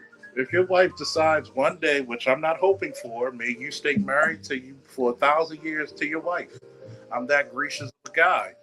But if your wife says, I want to leave, what in these American states can you do to stop her? Nothing. And so he was out of order for that. I watched that conversation live when it happened.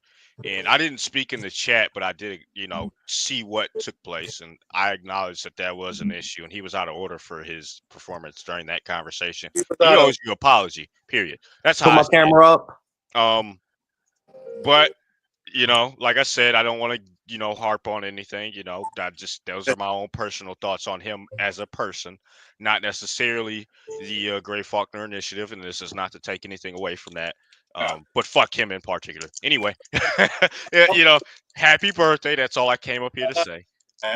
I don't like, people don't understand here. Anytime I told people not to think, and thank you, I love it. Whoa! Shut up to the bed till sleeping. I'm not one of them people who's gonna be like, well, man, if people explain they got an issue with a person, usually I'm one of the spaces where people could talk it out if they choose to. If not, there's sometimes I'll be like, Anton, you fucked up for that.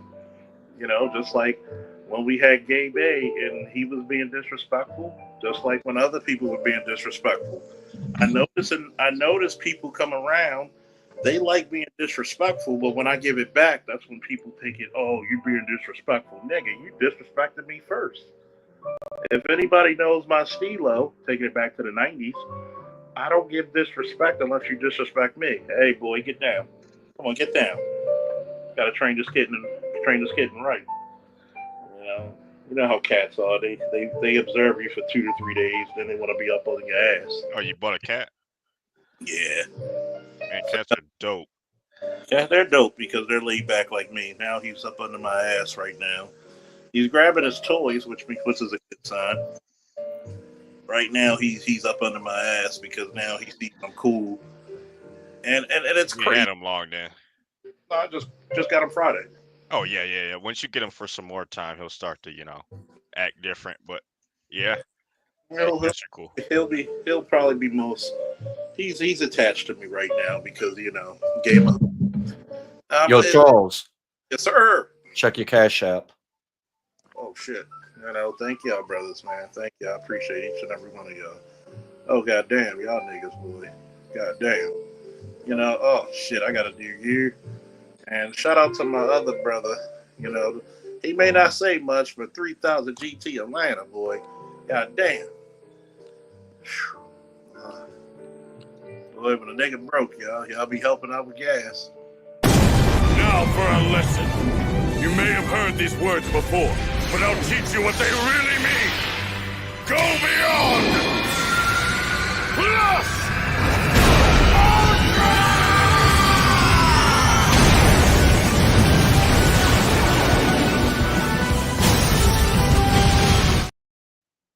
And then to my boy, the sleeper cell that we need. By the power of Grayskull.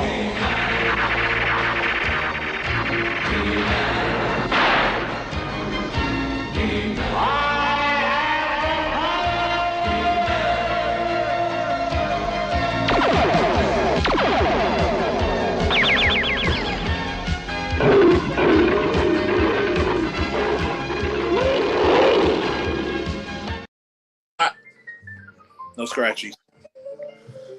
Thank you both, gentlemen. Thank you both. Woo! Did I name my cat Panthro? Unfortunately, no. He had a name when I got him from the SPCA. His name's Cosmic, like the power Cosmic. So Is it a baby cat or like a grown cat? He's about 10 months, but he's big. Oh, so he's a baby. Yeah, you can teach him a bunch of stuff early then. Yeah, that's why I get him around about a year to 10 months to a year, about 8 months to a year. You're good.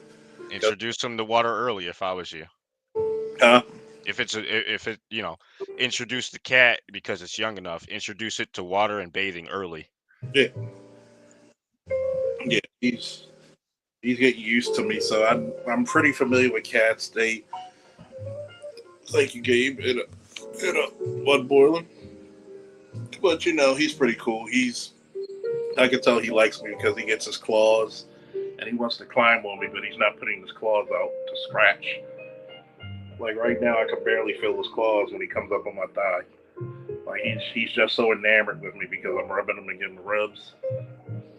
So it's a beautiful day, That's why I tell people, I don't have to have the whole world like me.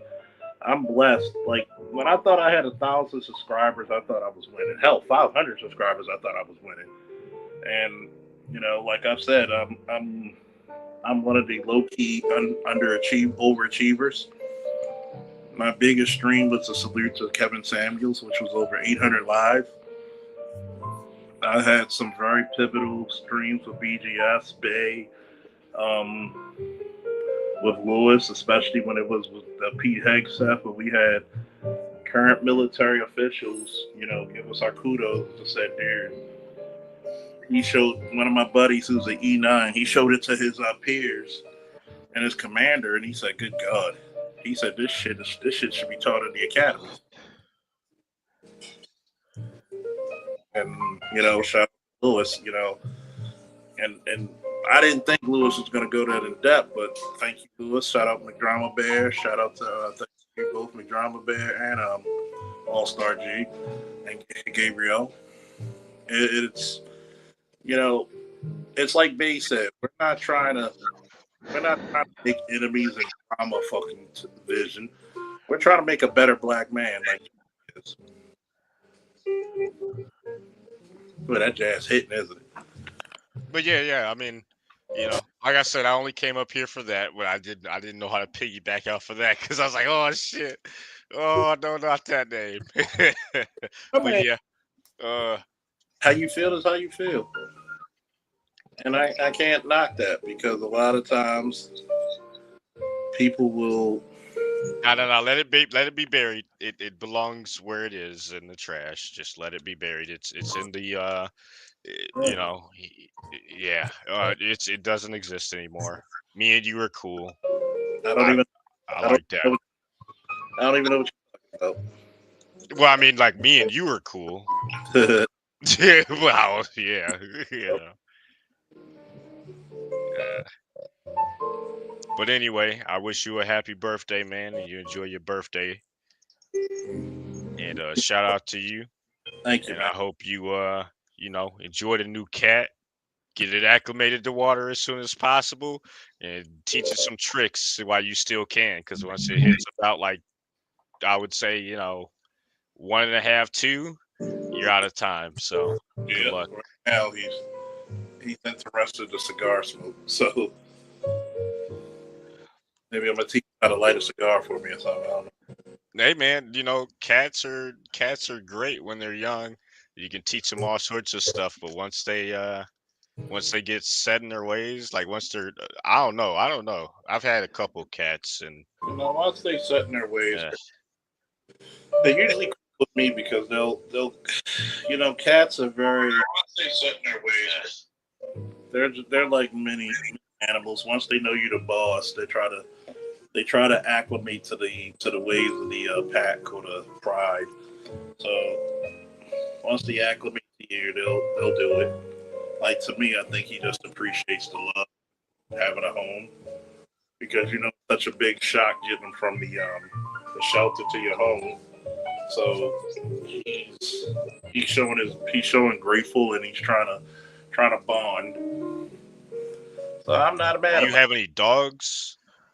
No. In order to get, that's why. Yeah. In order to get him, I couldn't even get a dog. I couldn't have a dog in the house because he left his home.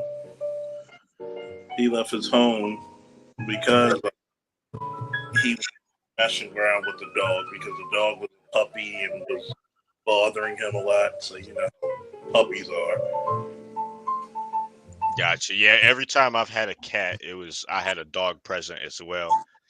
So I mean, things could have been different because of that, but I don't know. But who knows? But anyway, man, I'm out. Happy birthday. That's all I came to say. And shout out to everyone else present. Jesse, I wish you luck on your new channel, and I hope it grows and becomes as successful as you are in life, man. And I appreciate it, brother. For sure. You the bro too. I know we don't talk all the time, but you know what I'm saying?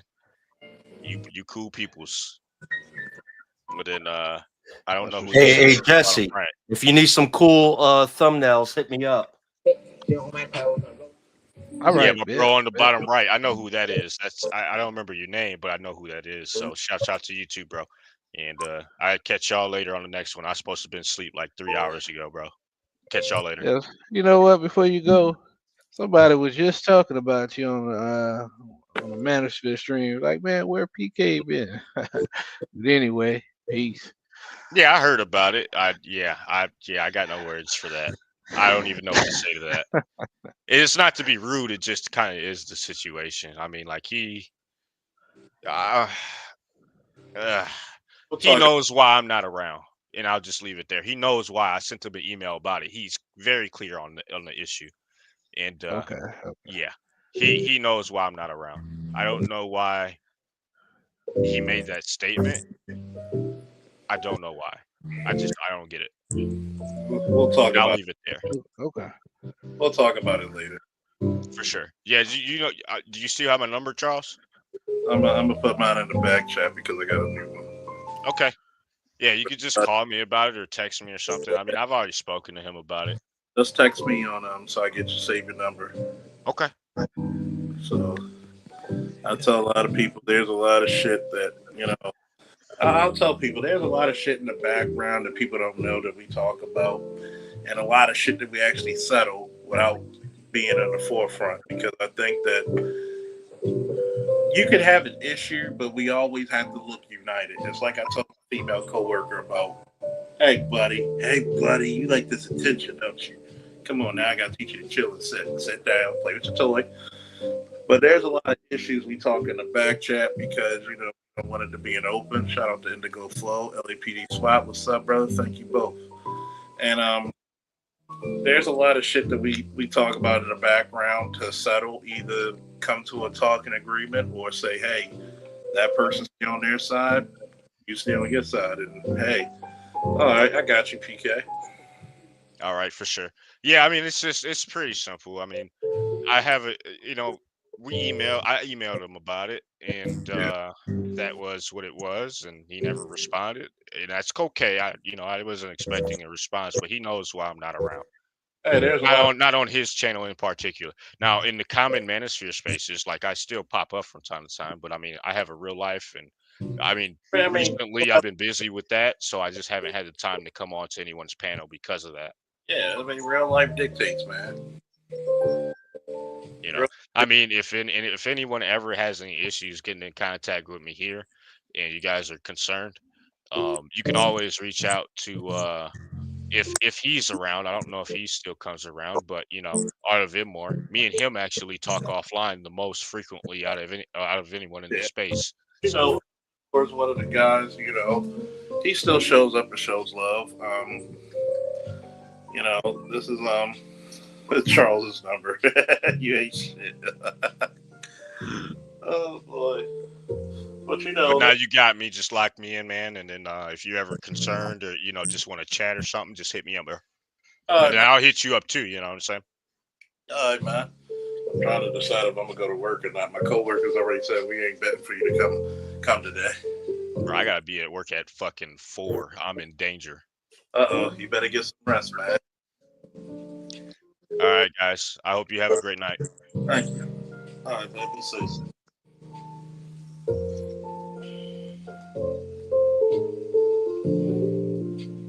It's one of those things where we have a lot of people come on. We play the jazz music, smoke cigars, drink our liquors, and there's a lot of times when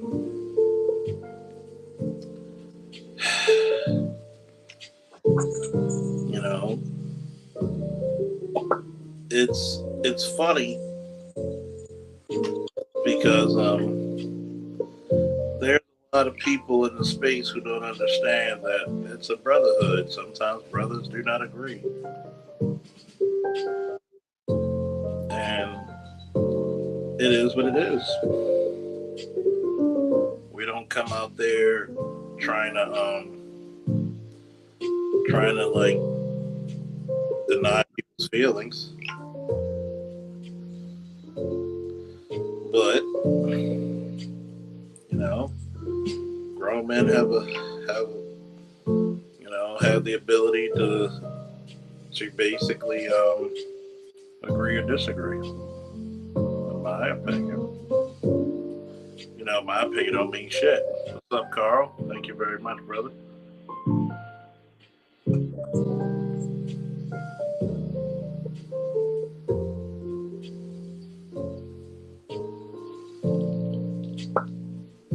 I tell a lot of people, when we do a lot of things here, it's just for the betterment of our people. I think you build a better society for a better black man. There's a lot of people who may fight that, but I'm sorry.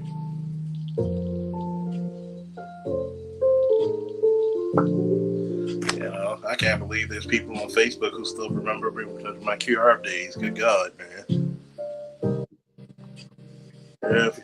I would just say it out there. If you need a banner or a thumbnail, I need to hit Lewis's email, because he will have some fire shit for you, boy.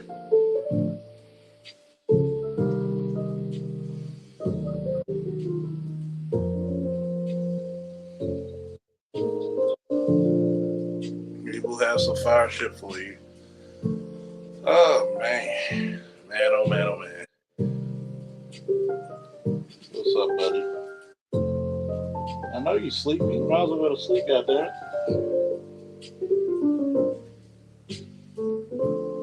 He must really like me because he got his claws out and he's not really scratching me.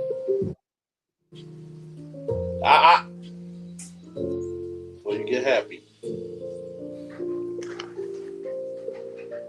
I know I got tough skin, but not that damn tough. You still got claws, motherfucker. Don't let daddy disappoint you. Chill out, boy. We got my man, the electrician known as 480, brother. How you been, man? I know you've been working hard. And shout out to all my blue collar brothers, you know, the master electrician, plumbers, you know, HVAC and other what else, master truck drivers. America don't run without you. Shout out to Donald Trump for evening the playing field for a lot of our brothers out there in those fields. The real ones know.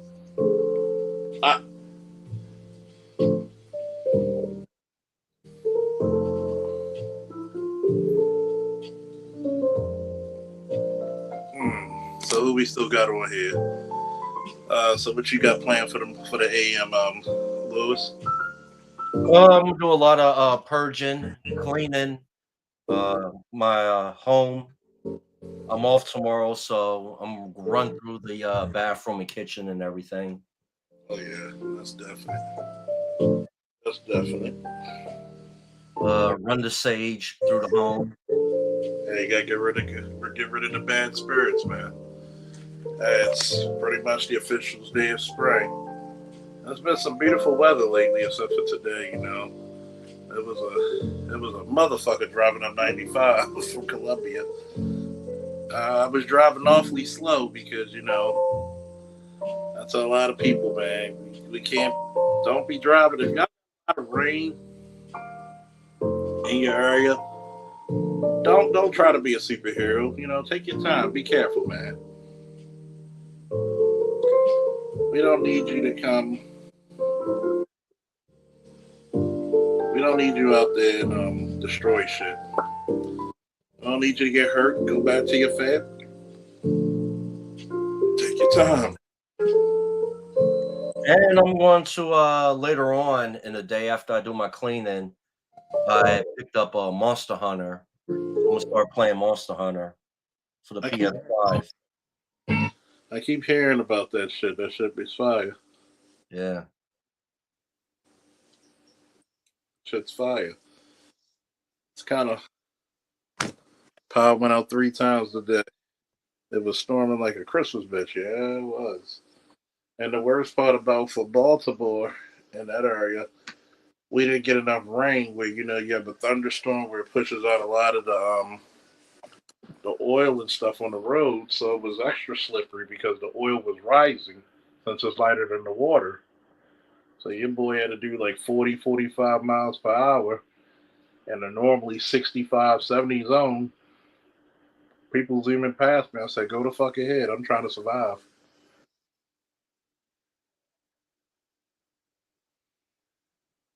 See, right now, this cat's kitten side is coming out of him because he's a little rambunctious. He wants a lot of love and attention. And eventually, I'm going to find a way to put him to sleep.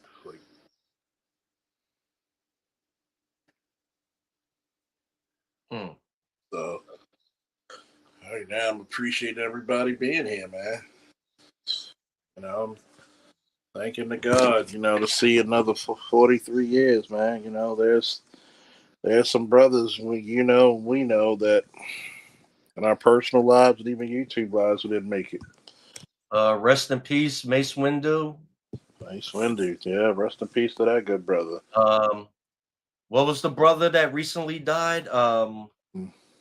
Was it LaShawn? Yeah, LaShawn Jefferson. Rest in peace, LaShawn. Rest in peace to the legendary David Carroll. Rest in peace to the legendary Alan Roger Carey. You know, Sinful to P. Sinful to P. I mean, I need all y'all brothers out there and sisters.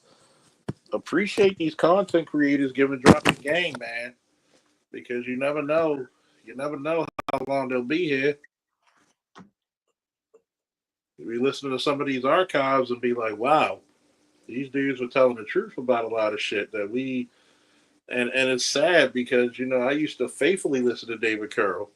I was hoping to smoke a cigar with that man one day. And I tell you, a lot of David Carroll seeing the shit going on now, especially with Passport Bros. Thank you, Chaos. You know, Thank you, electrician. And a lot of brothers see the ultimate weapon black men have is just being a better black man and indifference. Who cares? Oh, I'm gonna go get this white boy. Who cares? I'm gonna go be strong, independent, and single. Who cares? We don't care. Live your life because we're going to. We'll find sisters who want to enjoy good lives with us, and we'll find sisters who want to who are international. Like you got guys like Jesse who don't give a damn. You know, Jesse says, you know what? I'm gonna get a better quality. Yeah, you're right. You're right, LEPD. David Carroll was a prophet. He might have been harsher than most, but I challenge anybody to tell me where was David Carroll wrong.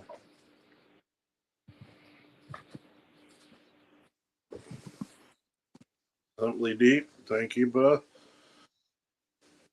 And you know we'll come back on these times at some point, especially some of the younger cats who listen to our shows. And they'll be like, well, goddamn. Do you know how innovative some of these brothers were? Yeah. Do you know how innovative they were? Do you know the stuff they talked about that was before its time? I hope Jesse can get his initiative even further than mine. That's called The Real. I want Jesse to be, you know, very successful in his endeavors. I want life. For life. I want Lewis to be successful. Hell, a lot of times I give Lewis his flowers. If it wasn't Lewis for putting his D about a lot of shit that's going on in the market, you might have kept a lot of people from starving. You might think it's a little bit of information, but it's some of the most important shit. I don't know one human being that can make it without food.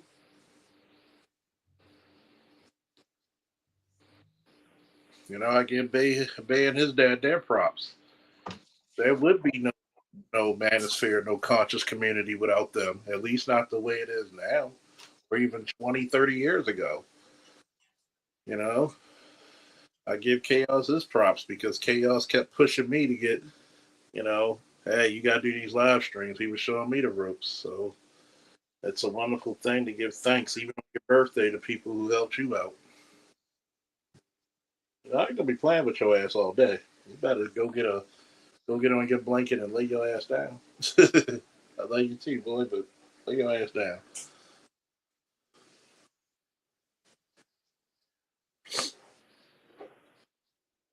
But yeah, you know, these next couple of months, you know, I'm gonna tell y'all.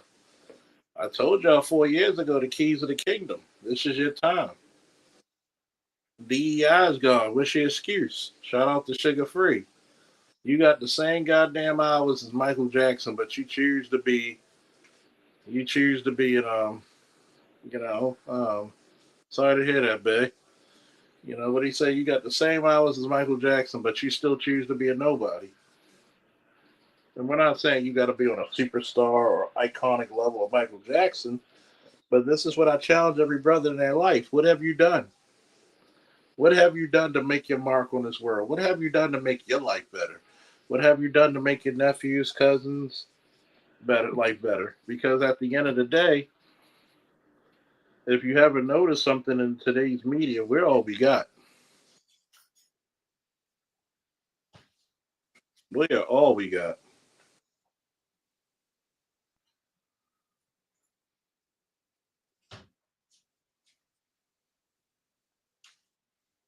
Ain't nobody helping black men too much unless there's another one.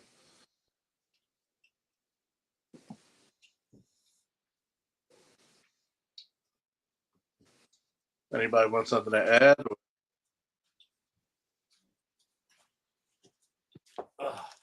My nigga, F Holiday, how you been, bro? And thank you. Some of y'all be having me worried. I'm glad to hear from y'all, man.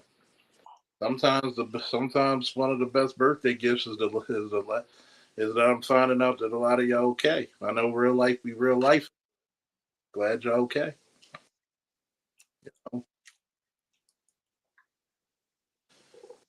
There are certain friends and family I wish that was still here. But people don't understand that YouTube beefs don't outweigh real life. I'm gonna say it again for the niggas in the back. YouTube beefs don't outweigh real life. Mm-hmm. That's why I'll tell people I'm an orphan from Vinland Saga. I have no enemies. You want to beef with me? Beef with your goddamn self.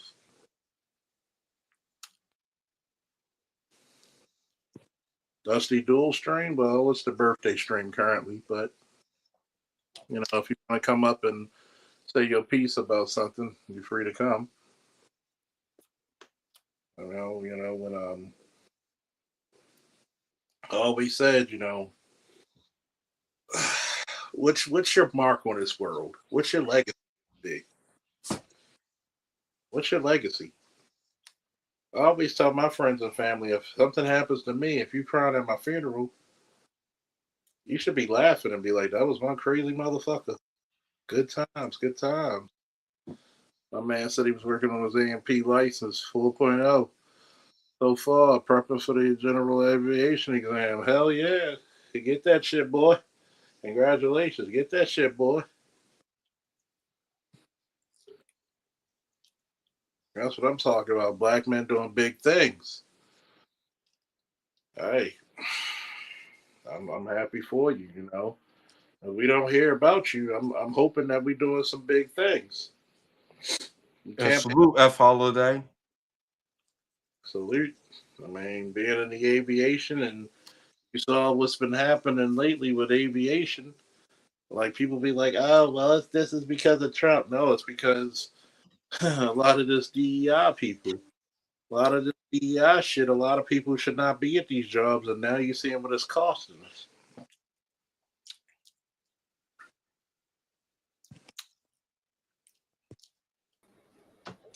Yes. Hey, Charles, man. I know you mentioned me earlier, and like always, I always inspire black men when I do see it necessary, You feel me? I mean, you're going even with the live stream since July 5th of the 2020 during the midst of the lockdown. You know what I'm saying? Going very strong. You know what I'm saying? 6,000 strong in a period of now approaching 5 years. Wow. 1,000 a year. Yeah. It's kind of crazy. I thought I would reach 6,000. And some of the shows that we had very monumental. Mm-hmm. Yeah. I know. I even had guys like Amir Brown. I've had, Dr. T on the show. I've had Dr. Nate on the show. Dr. Dunbar. Mm-hmm. I had, of course, Bay, of course, Lewis, myself, and I had Jesse. I had on BGS, of course. I've had a lot of, the Dark Ghetto, when we talked about that with BGS. And link that to modern day and how that Monahan, Yep. Look with his research. Mm-hmm. It still affects us today. Mm-hmm. I think it's pivotal. Did you see the fraudster Jamal Bryant complaining about DEI ending? Well, of course, Jamal Bryant, being from my city, Baltimore, he's going to talk about that because you got to think he's in Gunnison. He's in the capital of the gynocracy, which is Atlanta, Georgia. And when you look at it, it's no different than a lot of the so-called woke community trying to galvanize the women to get out of their pockets. I mean, it's no different than when what's the dude, the preacher, Sat? What's his name? Damn. Marvin Sapp. The one that lock up everybody in church say, yo, you will give me this money or you ain't leaving church. That is a straight demand. Anybody goes back to his church, you dumb as fuck. No. You gotta pop your collar to that. Yeah. There's no victims with them. They're willing participants. You can't be a victim if you're willing to participate in the foolishness. Yeah. Pop the collar. Give that brother his props. Because guess what? How come we can't get 4,000 people to come to a Manosphere event and donate money and have different events for a weekend? All right. Hold on, Charles. Usher Bay, Usher Chaos, and Usher International J, could you please lock the YouTube doors? Everybody need to come up and hit the Cash App. Hit the Cash App, you know. We try to get this airplane. Look. Y'all ain't doing nothing. Y'all ain't gonna do nothing but buy Jordans. Instead of giving that money to Jordan, give it to Charles. We locking the doors right now. Locking the doors. That was the ultimate pimp move right there. And here's the crazy part. I look at it and say, black people, we're still falling for this shit. Big said, say it 3 times. Lock the doors, lock the doors. Man, so I disconnected for like 10 seconds, so I missed everything that Red Sleeper said. So all I heard him was say my name. Yeah, lock the doors. We got people got to hit the Cash App. Lock the doors. Lock the doors. Okay. Let's lock it up, man. Let's lock it up. Cash App. Let's lock it up, baby. Doors won't find itself, and then anybody in the DMV area, come to Fire and Smoke Cigar Lounge Friday. We're gonna celebrate. Yes, sir. Hit them cigars, with your liquor, with your niggas. And them big butt broads. So it's kind of funny because I always say, look, this dude, you were so shy. Now you up and at him. You must have slept all damn day, boy. But it's funny where is it? I keep saying Warren Sapp, but Marvin Sapp. He should have had Warren Sapp at the door. Nobody would have left. It's funny, right? Dudes would be like, hit the Cash App, and I know some people don't ask for it, but I think people ought to be paid for their intellectual property, profits, whether you're entertained or informed. Give that people, show them that you care, because one thing I tell people, hell, if you ain't got no money, and I understand you got no money, the least a nigga could do is hit a like. The least a nigga could do is share this to somebody who may need to hear this, donate a like, or share it to people who may need to hear it. This might be life-changing. You never know on some of these streams where you might hear some straight-up news. That's why when Bay, Lewis. Remember when that Baltimore bridge fell down? Oh, yeah. I'm in Baltimore. This nigga Lewis and Bay knew about it before I did. And I think I did a live stream where it was breaking news. We actually said it before the news did, didn't we? Yep. We did it before the news did. So a lot of your news that you're getting from Bay, Lewis, AB, now Jesse and myself, you're getting, shout out to Jesse because he brings the business aspect to our news, our dual stream. I call it the joint task force. Sometimes we call it the dusty stream, but it's all to make everybody better. We're about making a better black man, and who's better to talk about international business than a motherfucker who's in what? International business. Use your strengths to make it a weapon. I think y'all gonna make me do that live stream where I'm gonna talk about the 2 things black men don't understand is power and freedom. And situational awareness. Mm-hmm.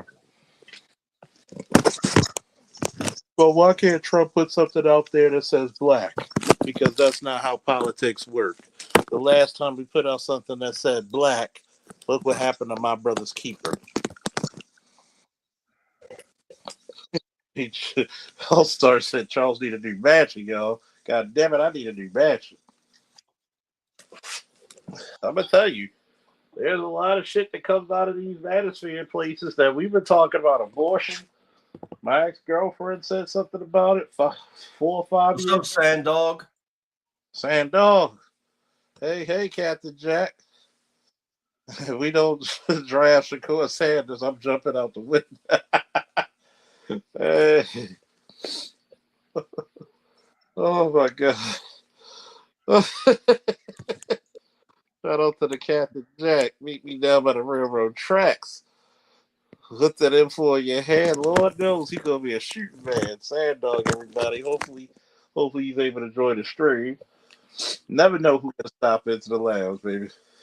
Never know. Yeah, I can't play that too loud. But you know, there's a lot of times when Charles, really quick before you get going, what's the name of that song you was just playing? the one I just turned down. Yeah. Riding high. Riding high. I'm riding high. I'm riding high. That's by Phaso. Phaso, yeah. Okay. Do ride high. I had to do another one for that one because man, that joint be so a lot of the birthday texts are coming through. People like, "Yeah, happy birthday." You might read this on the second because I know your ass might not be sober today. It's getting real hard out there, man. Real hard. My coworkers already counted me out. They said it's your birthday, dude. You may not even Well, you gotta enjoy yourself, bro. Got to enjoy yourself. Have a hell of a birthday, man. We as in previous generations, I think about that where it's like, people used to we used to be stoic to the extreme where it's like on your birthday, you don't do anything. It's just a regular day, Definitely ought to gotta start enjoying ourselves more. Don't go too crazy with it, but work as hard as you play. I say work as hard as you play. Yeah, I think the fact of the matter is that a lot of black men don't treat their birthdays they should as fucking holidays. And when you look at it, Grady, you have to be able to say, you know what? I'm only getting a year, so why not? Yep. There's more to life to just being a protector and provider. I mean, that's part of manhood, but don't make your life only about those things. Protection, providing leadership. Don't make your life only about those three things. Yeah. Don't be just a human. Oh, I wish I could play Running Away, but I'll do you one straight. Follow my TikTok, which I'm gonna put in the stream. I'll do a live stream of TikTok. I'll do a live stream on my TikTok, and sometime tomorrow I'll do it, and I'll play some loud music. Oh, that's what gotta get you to go away. Okay, I'll do it, and I'm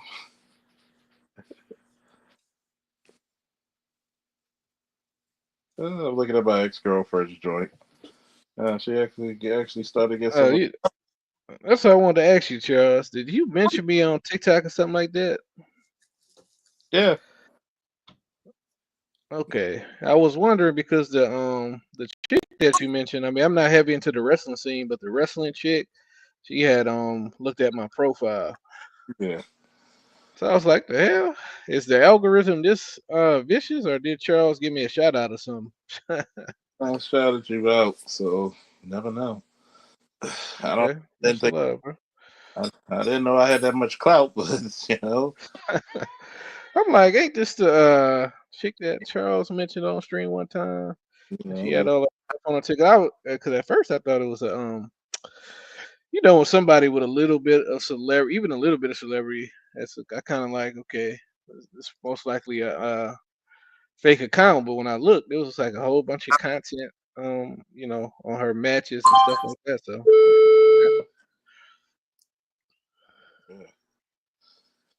it's funny because I never knew people actually followed me. So there you go. hey man, that looked like a match made in heaven. Two wrestling champions. Y'all might make the the second coming of like what's the guy name? The old guy that's won like a gold medal like every year for like shit, 15 plus years. Angelico. Yeah, y'all might make one of those. Y'all get together, man. You never know. He's 5'11", I'm 5'10", so Shit. That child would be huge. Definitely heavyweight. Definitely a heavyweight. And like that'll be like that'll be the flip side of eugenics, the positive side of it. The positive side, like I would be like, God damn, like eugenics, when eugenics actually works for you and not against. Right. I tell people, you never know. I might set up some interviews. Well, believe it or not, a lot of people don't know this. I've actually interviewed an Olympic silver medalist in Taekwondo one time. Okay. A Facebook friend of mine, even though her boyfriend's a simp, but it was a good interview, actually. And people enjoyed it, and I need to clip that shit sometimes. Like, hey Charles, you see what you be doing, right? You know how to interview. Your job, you know how to interview, right? Oh yeah. Your job, you know how to interview. Oh yeah. Okay. We know how to interview. It's Aries season. Enjoy the season. Oh yeah, my powers. Salute to you. Salute to us, bro. Powers have been our powers have been united. Our powers have been grown. Hey, Charles. Do you see how my avatar is moving? Yeah. You see how my avatar moves when I talk? Oh yeah, that shit tough. Where did I learn that from? You tell me. Shit. Nigga, I learned that shit from Angry Man and Cerulean. Hey. Cerulean the most part. Because Cerulean, hey, what's up? What up? Yeah, and my avatar is moving. And I'll fuck you up if you talk. Man, that's all Cerulean. Yeah. You never know who you learn from in these parts. And I think that I think we need to get back on that point. Because I still owe you a couple of some content when I said I'm gonna do my breakdown of Conquest, of the mental and physical and emotional and spiritual of Conquest. Because when he said all I have is I don't even get a real name, I just get a purpose. I'm comfortable with that one because a lot of times we look like people who are just on our purpose. And unfortunately, as black men, that's all we get. That's all we get. And I'm trying to make sure that black men understand that we're much more than the sums of our parts. We're much more than the sums of our parts. And we should be able to congregate with each other in peace, even if we don't always agree. Everybody Let's agree civilly. Exactly. I say, Charles, like, look, you're younger than me, but you've accomplished way more than me. Oh no, I'm just still here. No, you get what I'm saying. I appreciate that. Like because we've talked so much, right? Yeah. Like, about me, my daughter, all this shit. But I'm like, damn, Charles done did more. You get me? But I might have for my daughter, but damn, Charles done did more for the country. I mean, shit, we all do our part. I'm just a humble servant, dude. That's what we just need to remember. I'm just a humble servant. I just say salute to you, bro. I appreciate that. I'm just a humble servant. Charles, how long I known you? It's gotta be shit. A lot of Like y'all. 5-6 years at least since 2017 or something. Probably longer, my nigga. Y'all Right. a lot of. I've been coming around here these YouTube streets, the Black Manosphere, for 11 years. And Right, and that's what I mean. Like I don't know you. Like we ain't had a drink together, right? yeah, it's a lot of people. But I still rock with you. Like nigga, you give my passcode or something if I need to give it to you. It's like, this is one of my biggest dreams for the Manosphere, to have a Manosphere chapter, where if my son is going to school out of town, I should be able to call somebody in the chapter to look out for him. Keep an eye on them. Look out for them. Just like if somebody's kid goes to Morgan or Coppin, hey, Charles, I know you're in the area. Look out for my kid. Hey, bro. Hey, how old is your son? He's 17. All right. So my daughter 21. So I got you. Oh, yeah. So it's you get me? Like we got each other like that. Yeah. So, we should be going to the next phase of this thing called the Manosphere. And this is what we should be. It should be a brotherhood. Why? Because a lot of shit that you never know you need it.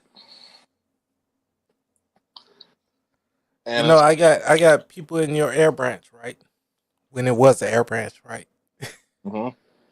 Right? My little cousin just went and joined the Air Force, right? Yeah. We talk about all this type of stuff, right? I got my daughter's 21, your son is 17. Like we rock with each other, right? Yeah, that's the next generation. And we don't let each other down. No. You get me? Yeah. Like I'll fly out to Bmore if I gotta have, you know what I mean, do something about your son. Yeah. You get me? Yeah. Hey, y'all fly out to Atlanta if y'all gotta do something about my daughter. Yeah. It's funny because I think that's what Jesse's trying to do, is like bridge the gap in a lot of places for a lot of people. Because frankly, we waste a lot of shit in the grand scheme of things when it comes to being men who can work through shit. And unfortunately, petty differences about shit keep us from being great. I don't care about the beef. I don't give a fuck. Beefing slows down progress. Tell me one army that was successful fighting amongst itself. Tell me. None. Well, it doesn't happen. And you're telling me going back and forth with people about stupidity when black boys are at the bottom, they're still being arrested, they're still being accosted. I'm gonna win. But some people say, Charles, you're the one arresting him. But guess what?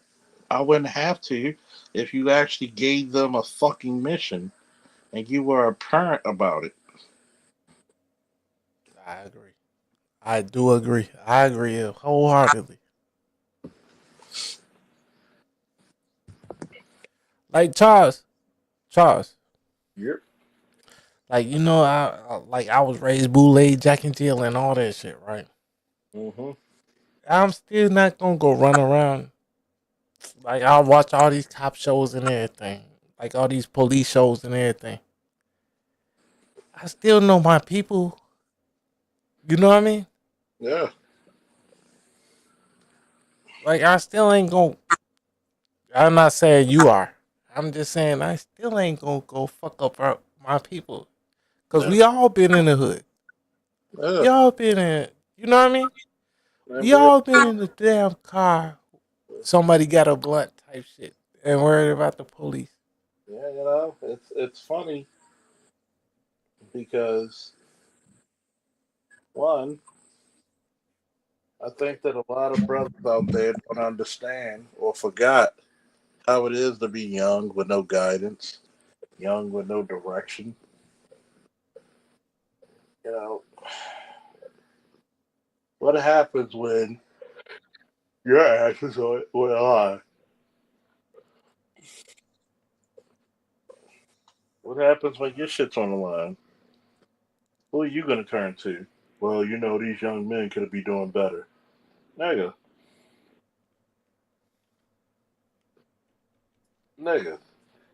I'm like, can you do some shit that actually matter? What's the point of being the smartest nigga in the room if you still suffer from the same fucking problem? Riddle me that, Batman. Somebody put that in the chat for Time and Memorial.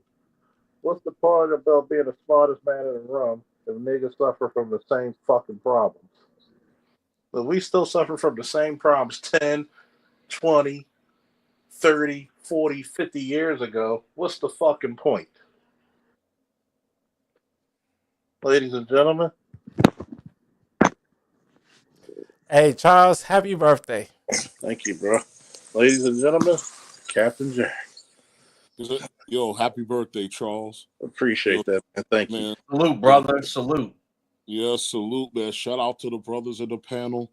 Hey, Jack. Hey, I got 23 days left, right? And if I don't hear with the number 3 pick in the 2025 NFL draft, the New York Football Giants select Shedeur Sanders, Colorado, you need to have me by the CQ desk, take away my shoestrings. You know, yeah, bitch, and everything. What, you need to be put in a chicken suit? We gonna tote the coast by the shoestrings. Oh man. Oh, yeah. No, but Charles, but to your very point, remember when you and I talked about the rites of passage, right? Remember, for young men, they walk the path of power, and for women, they walk the path of honor. And so the missing equation in all of this is family, right? And so at the end of the day, children get their identity through their father, right? Through the last name and everything. Damn straight. And then the identity comes through the family, right? So my daughter is 4. So when my daughter is ready to learn history, she's going to learn her family history first. So she's going to learn my family history, and she's going to learn her mother's family history.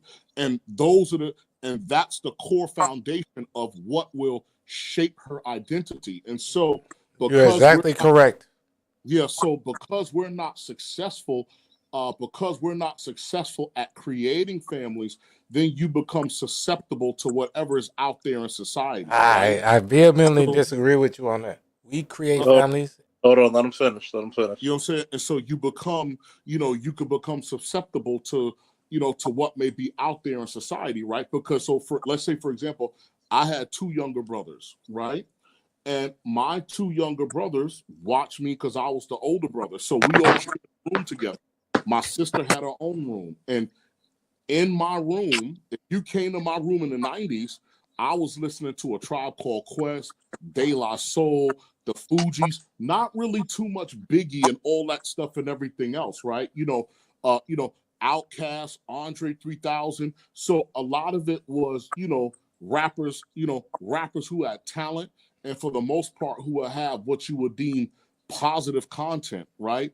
I introduced my brothers to Japanese anime. The first Japanese anime I showed my young brothers was Fist of the North Star. Oh, right? Man. so most family anime of all time. Yeah, and so I started them on that, the 5 Deadly Venoms, Excalibur from the 80s. And when I went to college, my younger brothers saw that I went to college. And what did they do? They followed suit and they went to the same school that I went to, right? And so when you're talking about family legacies and examples, so in our family, we're We are soldiers and police. And our family, we're all doctors, right? And so, for example, if you look at certain African Americans on a higher socioeconomic scale, right, you may say, okay, in my family, all the men have pledged Omega Psi Phi. All the women have pledged Alpha Kappa Alpha or something to that effect. And so what happens is when if you can't put together families, then it's very difficult to form identity, right? That becomes very difficult for children to form identity, because if you want people to turn out a certain way, you have to shape the environment that way. So again, if you guys were going to get a President Sandog, for example, and you ask me, how do I feel about abortion? I don't. How do I feel about, LGBTQ? I don't, because I know this. If as a president, if I'm successful in creating an economy where somebody could graduate from high school, get them a Tesla home, a wife and 3 kids by the time they're 22, then the other stuff I don't have to worry about. Right? And so if I could produce a strong economy that's family oriented, I don't have to go out and give lip service in terms of how I'm against anything else. So a lot of stuff starts with family, right? And so, and think about it, right? You'll hear people say, oh, the government did this and that didn't work. And they spent money on this and that didn't work.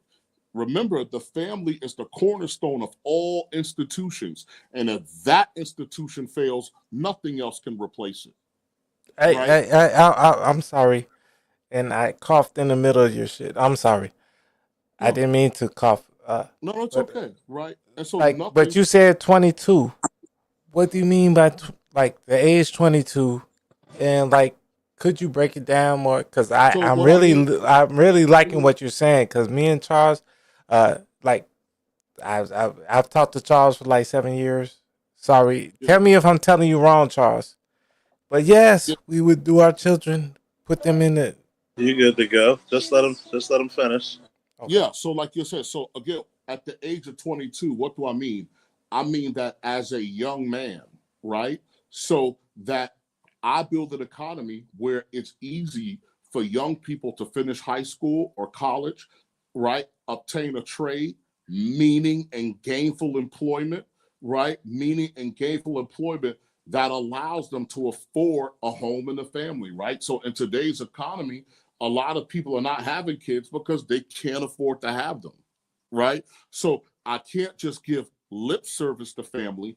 I have to create an environment that's friendly to family, which starts with the economy, right? So that, that's what I meant. So okay, so I get you. No, you're absolutely correct. I get you, because I'm not having no kids right now because I can't afford it. Yeah, and so I get you. Yeah, so if you create that economy, and so that's what I'm saying. So abortion, whatever, again, I don't care anything about it. Again, strong national defense, 21st century infrastructure and institutions, strong economy. Those are so I really want to have more kids, right? I got a grown 21 going on 22-year-old daughter, right? Yeah.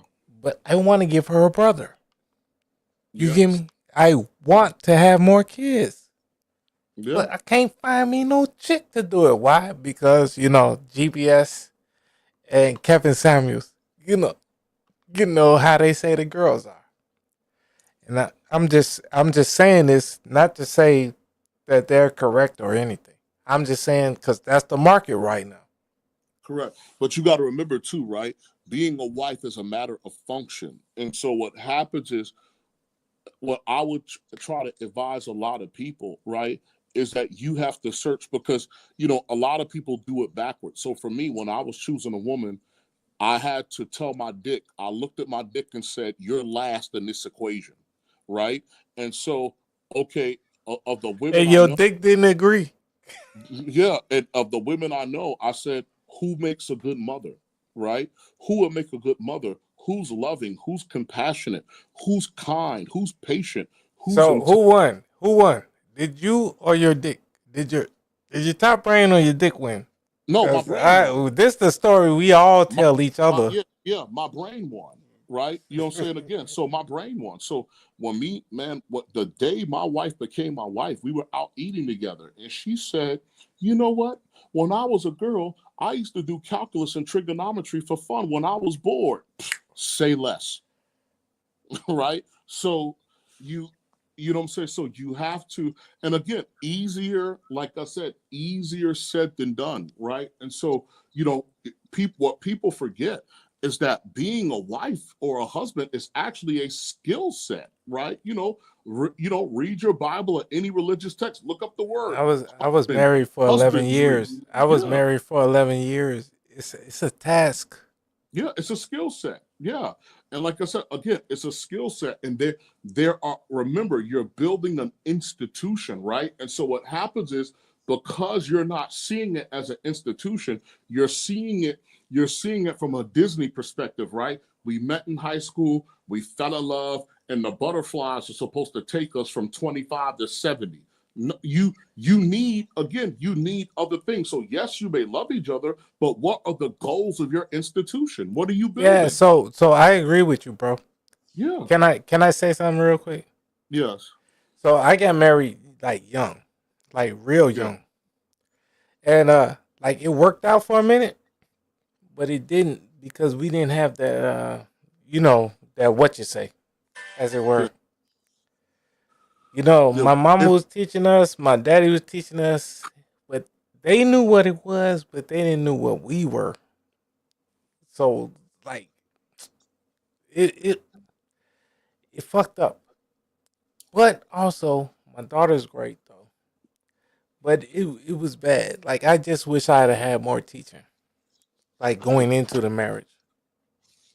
Yeah. So again, and that's okay, right? Because again, like I said, you go out there, you live and you learn, you do these things, but again, that's the approach. Because remember, right? I've always said this, in the old microeconomic books, right? You have what's called the factors of production: land, labor, capital, entrepreneurship, and at the center of it is family, right? So did you hear love come out of my mouth in the factors of production when it comes to family?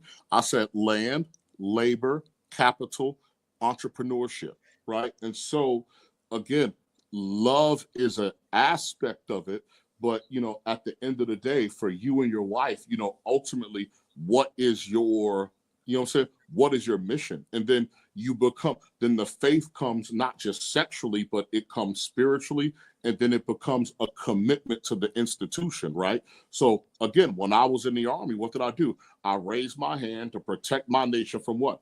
All enemies, foreign and domestic, right? So again, I love America, right? I love America, but there were other things about protecting the institution in America that went beyond love. Okay, so now here's where I get you, right? Yeah. You get me? Yeah. So I'm on the same thing, right? I protect look, my wife, right? My ex-wife.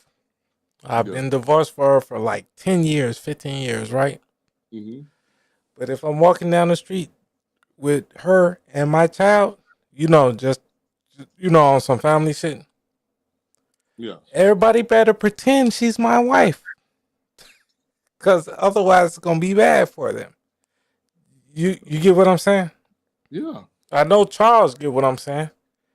Like my baby mama, even though she's not my wife, she's still my baby mama. And if anybody see me walking down the street with her, better act like she my girlfriend. Better act like she my wife. Because otherwise it's going to get bad. Yeah. But again, right? But that's what I'm trying to say. But if you have to encounter these things, that's what I'm trying to say, then you're living in a place where people do not have a sense of community, right? And so, there's not a sense, and you cannot have neighbors. You can't have neighbors or community without first having family, right? So I agree with you, Admiral, because I call myself Admiral too. No, what I'm saying is,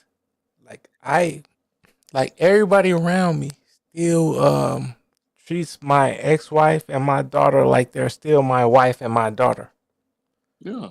Correct. Do you Because get me? you're that's what I'm Because they know saying. I would go. I turn into Charles about them. Yeah, but is it really about you turning into Charles, or are you living in an environment where people know and respect each other?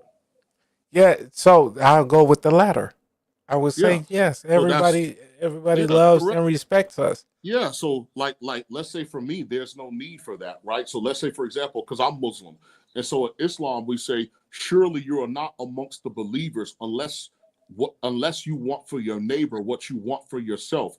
Your neighbor should be free of all harm from you, to include your tongue, right? So if I don't even have to know that that's somebody's wife and daughter out in the street, I'm going to respect them simply as human beings and people, right? And then that said, this is what I'm getting at. So if there's this thing of, okay, I'm ready to go off, then that means that's probably somewhere in that environment there are elements that are hostile to family, especially if they know who you are, right? And Yeah, so I agree with yeah, you. yeah. So So like I don't have to fight nobody. yeah, Like I yeah, don't have to get ready for nobody because they know who I am. Like they know yeah, who we are. yeah. And so Like they know we're peaceful people. yeah. So I So don't I have to see fight you. nobody. Like so for me, I'm almost 50 years old, right? I can guarantee you, if I if any of you had a daughter that was 20 something or maybe even 30, right? For me, I see a child, right? So if if I just happen to meet you, okay, you're 25, you're 26 years old, whatever. Again, I'm not knocking people in their lifestyles. Again, we're all different. You know what I'm saying? For me, I have a certain ideology and course in life that I'm trying to live, right? And so what I'm trying to say is, so if you share the community with me, right, I'm not somebody that has a gaze like, on your home or your children. This is a community. This is a safe place, right? So for me, my goal for the rest of my life is to be one of my favorite superheroes, which is Mr. Rogers, right? Which is, I just simply want to be a good neighbor. Amen. And change your shoes 3 times a day. Exactly. Right.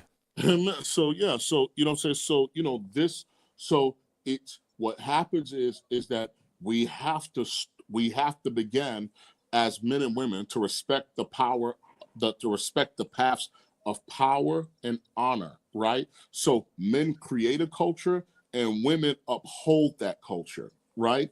And so, and like I said, and so hopefully, for my daughter, her hero's journey will be to replace me, right? So her hero's journey will be to go out and again So find a nigga that's gonna do the same thing you did. yes, correct. And so if I might, Charles will understand this, right? Yeah. Men create an environment for women to go nest. Yes. That is what Cerulean said. That is what we do.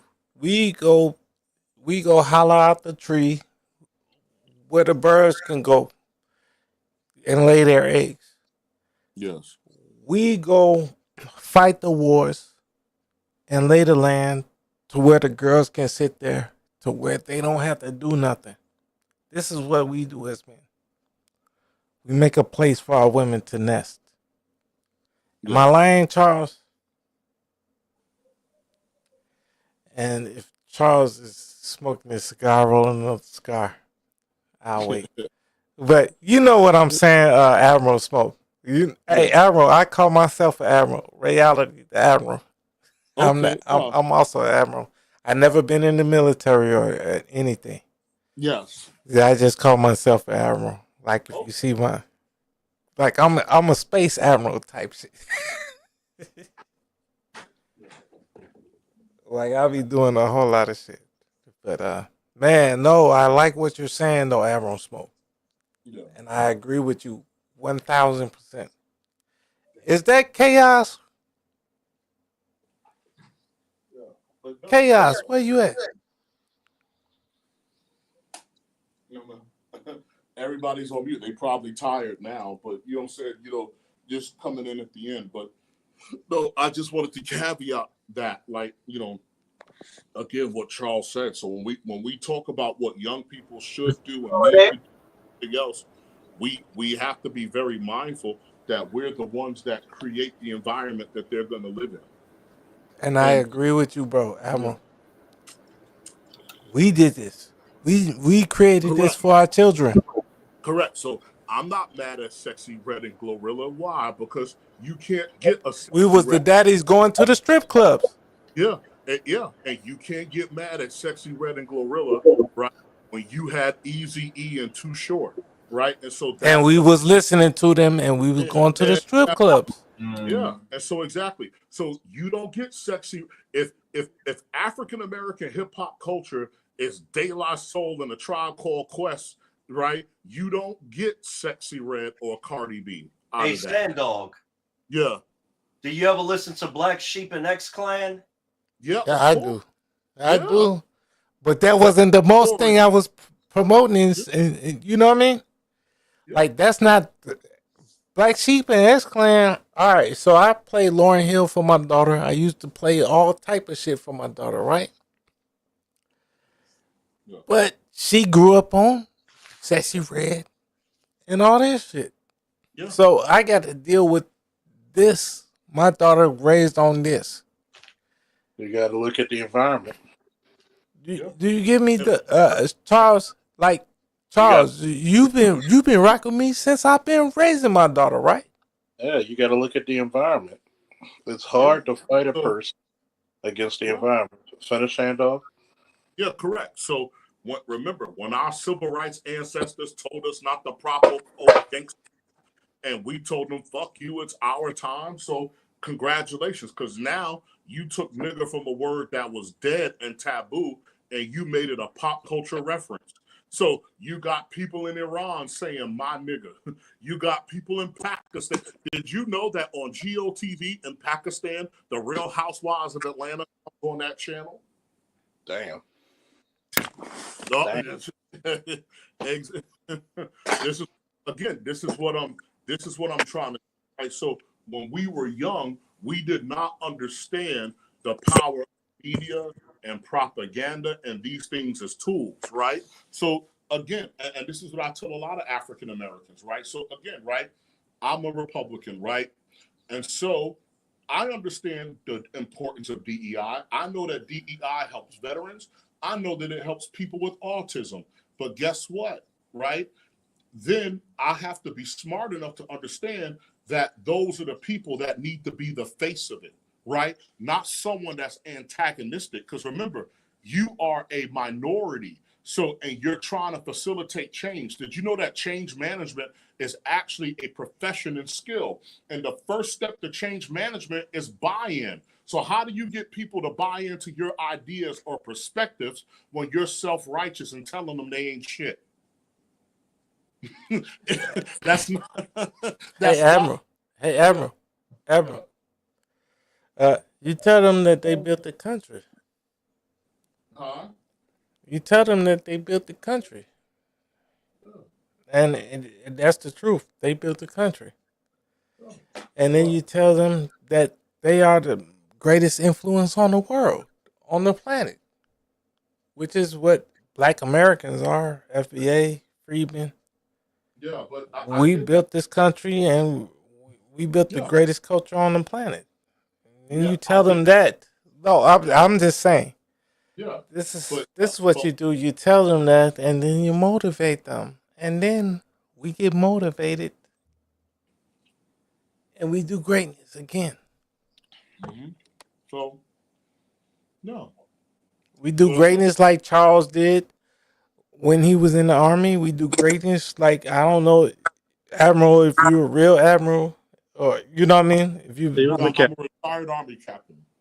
Okay. Well, you did great shit when you was in there, didn't you? Yeah. So, like, you just tell all the FBAs, where all the, us great Black people from America, we just tell them what we did. Like, I didn't have nothing. Just tell me what my granddaddy did. Tell me what my other granddaddy did. But correct, but that's the whole point of history. Remember what I told you. So, for example, you got black people jumping up and down. Oh, they want to erase our history. Okay, that's dope. So if I go to your kid and say, "Who's Martin R. Delaney?" Could they tell me he's the father of black nationalism? Huh? Could they tell me who Benjamin Banneker is or Frederick Douglass? You know, No, my point is though, like I'm saying, like if we tell everybody to just go look in their own history. I've got two granddaddies. I've got one. Okay, both of y'all. If both of y'all military, right? I've got Walker Gunn. Walker Gunn from World War One. He has a Purple Heart. They wasn't giving niggas Purple Hearts back then. My great granddaddy has a Purple Heart. You give me like shit like that. Just tell people shit like that. Like their people actually are this country. Their families have to be intact to do that. But they are for the most part. You just tell them just go look in it. Get that motherfucker $30 and tell them look in their ancestry. They'll find it. And I'm telling you, regular street niggas, once they see it, they'll find it. Charles, you Baltimore police, man. Well, it's gonna have to be more than just show them, because. No, but I'm saying just show them, man. But hold on, that gets them. Honest, because here's the problem. We've been doing that shit since the '60s. Okay. We've been dropping the ball, like Sam Dog said. We dropped the ball, and instead of engaging what these people are about and saying, okay, what made your movements so goddamn successful? We just said, fuck it, we already here. And instead of saying we need to go even further, we have an issue. Why?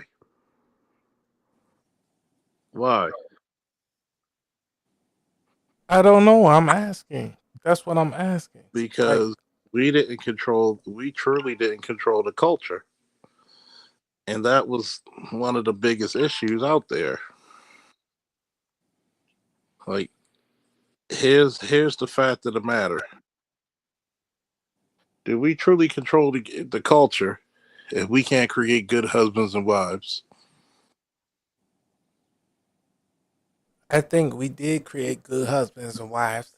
Are we doing it now? Burnt our shit down. Are we doing it now? Well, I think there's a way about it. I think we are. Are we doing it now? I think we are. Because but they've been doing us bogus, Charles. Our marriage rates are abysmal. There's no white man standing at a point of black men and black women not getting married. Well, Charles, we still marry each other at 88%. Yeah, but what's the overall marriage rate? That's what I said, 88%. No, 88%. I'm saying we still love each other. Like black people still love each other. We marry each other 88%, but the overall marriage rate is in the 30s for us. Shout out to Old School and True Trev. I think it's our marriage. I think it's lowest. I think it's just the entire system, because all marriage rates are down. And our marriage rates are the lowest. And from the 80s to the 1890s, we were the highest married people around. So, like I said, I think it's all around it's low, but we're still the highest. Yeah. All marriage rates are low. I just think we're still the highest. We're not the highest anymore. Yeah.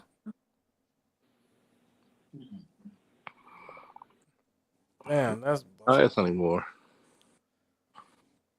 Well, we used to be. No, but you know what I'm saying? I still think we're great, though. What you think, Charles?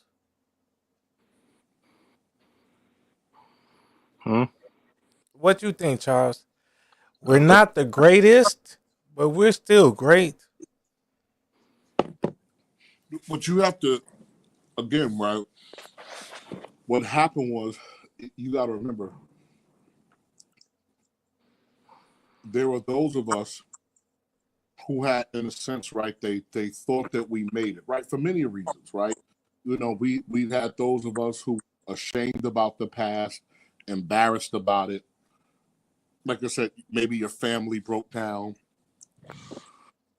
Okay, You know, so etc. I can So it give wasn't you ended.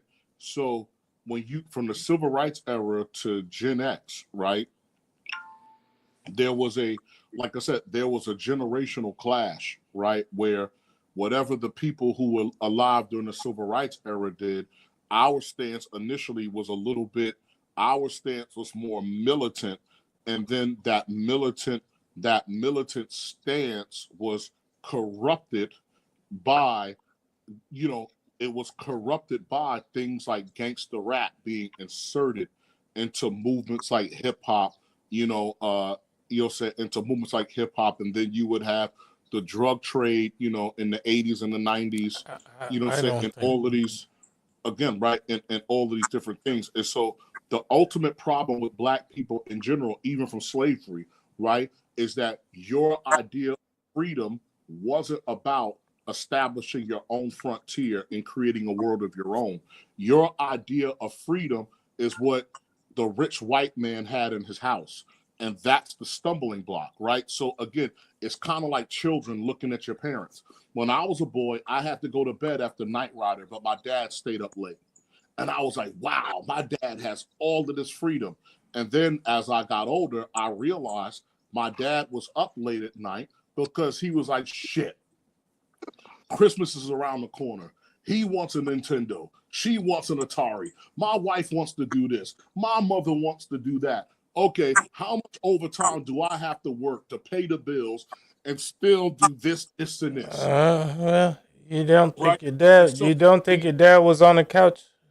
You don't think your dad was on the couch because mama wouldn't let him sleep in the bed? no. No. Oh, Everything that I'm never trying to crossed tell your you, mind, right? no. My father, that's what I'm trying to say. I grew up, me and my father taught. I sat up at nights with my father. This You is how don't I think your know Black. father? You Hold don't on. think your father told you something? Hold on, Curry. Let him finish. No, my father didn't tell me don't.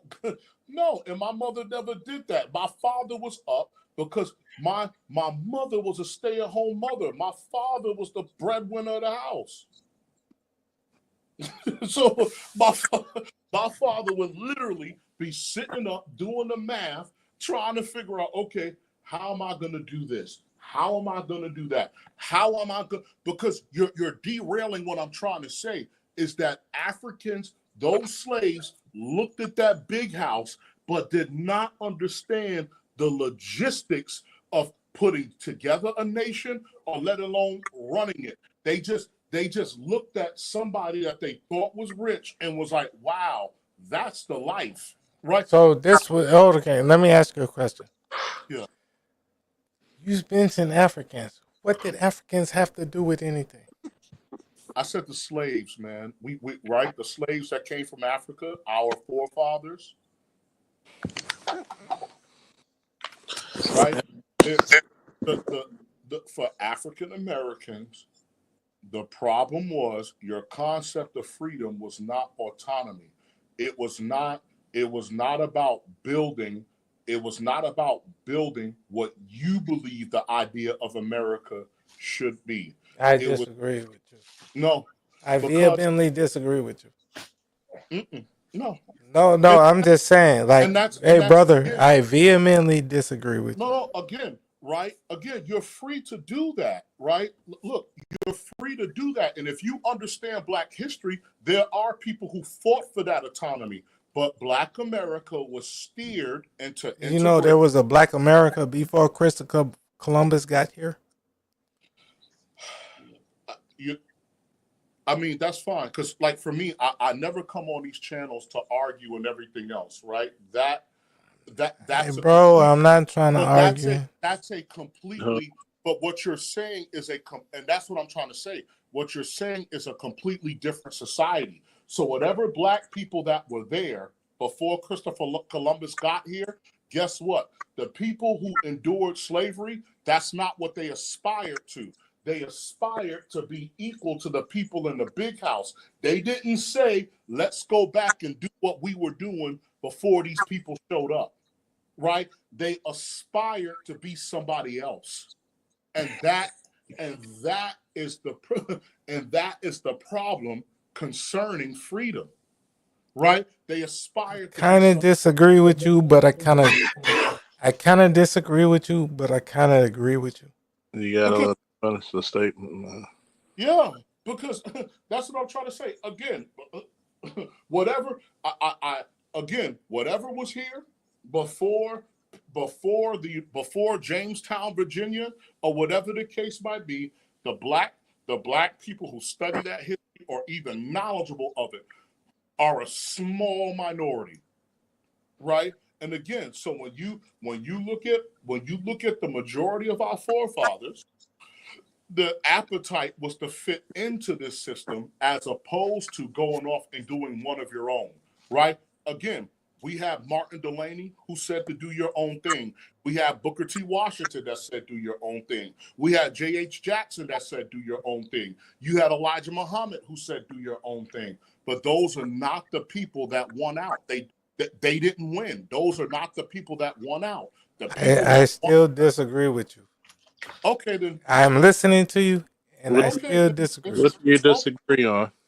No, I'm listening to you, Charles, too. No, like what I disagree. Here's my part. What That's do you all. disagree on? I'm sorry? What do you disagree with he's saying? Okay. Black folks have been here the entire time. So a lot of we've been here since before Columbus, before the Spanish, before everybody. We've been in America. I'm not Can I ask you a question? Yes, those go black ahead. people, those black people who were here before Christopher Columbus, were they running a democratic republic based on? Yes. They were running a democratic Yes. republic with Yes. representatives, Yes. a president, everything. Yes. I would like that history. I'm serious. So okay, the American You're gonna Indians. have to give me those books. You're gonna The have American Indians taught the U.S. government their type of government, their type of democratic republican, the shit that we run under right now, democratic republic. That's what America is, a democratic republic. It's not. It's a democratic republic. That's what America is right now. That's our form of government, and we learned that from the American Indians. And the American Indians were black. Mm-hmm. Now, I'm telling you this. Claude Anderson will tell you this. Ivan Van Sertima will tell you this. All you got to do is read the books.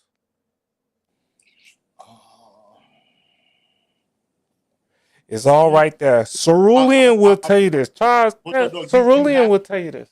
Because I'm not arguing with you, but I'm sorry, because I grew up off of Ivan Van. I have all those books, right? My father was a Garveyite who was former NOI. So I've met Dr. Ben Yakinen face to face several times when I was a boy. I met Dr. Kenneth Clark. I met Dr. Francis Scott Welsing. I have these books. You're gonna have to, like, again, I'm not fighting. It's not like that, but I'll ask you a question. I'm asking. Let me come on. The specific books to give me those. So Dr. Welsing, right? Dr. Welsing, Francis Cress Welsing, right? Mm-hmm. Her books were published by Third World Press. Third World Press. That's Haki Madhubuti. That is my dad's mentor. Mm-hmm. I went to school with his son, Akili Lee. Haki Madhubuti, Third World Press. They published Francis Cress Welsing's book. They published all these. I'm not dismissing what you're saying. What I'm trying to No, all I'm saying. I've read all these books, right? Van Sertima's book said if you gotta wait. You gotta wait for. I've read all these books. I've read them. And I have the books and I have the videos, hand to God. and nothing that I ever read from any of these authors. So again, but I have the book Before Columbus. They came before Columbus, and nothing in that book stated that these people were running a democratic government of the same style of the United States. Because remember, a lot of the Native Americans didn't even have the concept of property, right? So when the Europeans will come over, you will have the wealthy landowners who could vote. So if many Native American tribes don't even have the concept of property, that you can't own land and that this all belongs to nature and fellow brother, then there's, for me, again, I haven't seen it in any of the books. So all I'm asking, and I'll let you ride, all I'm asking is if you can give me the specific book and or the pages to said book, and I'll go back and I'll correct my ignorance, right? I don't know everything. That's all I'm asking. So look, I'm not saying I'm correct on everything, right? I'm just saying read the last few chapters of the Ivan Van Sertima book. Which one? They came before Columbus. I'll read it again. I have the book. I'll read And it he again. has said, if he had more time and more money for more research, he would prove that America's older than Africa. He said that at the end of his book. Okay. If he had more money and more time, he would prove that America is older than Africa. If you look at all the oldest research from Memphis, Tennessee, from everybody, when they found out about Egypt and everything, they said, well, if I could certify it, I would say America is older than Africa because of what their research was. Back then, all the continents were connected. No, this was in 1700s. The continents were connected 1.5 million years ago when people didn't even exist. So that's nonsense. Look, I've been going to the Museum of Science and Industry since I was 5 years old. I've been going to summer camps doing, science camps and everything since I was a child. Like, this is what I do. Y'all might have more science than me, but I'm just telling you, like, what I know. Okay. But then my question now comes to play. Why did not Frederick Douglass aspire to return to that? Frederick Douglass never mentioned, okay, our black, why fight to be equal in a system ran by foreigners? That would be my question. Why do that? Because again, right, the further you go back in time, right, the more knowledgeable that they will be of this. So again, they were aspiring to be equal and accepted within the European model of what was going on. And that's what I'm trying to say. So autonomy is, I want to do things the way of my forefathers. So when you get Pharaoh, I can't pronounce his name, Sabaka or whatever. So he was one of the Sudanese pharaohs.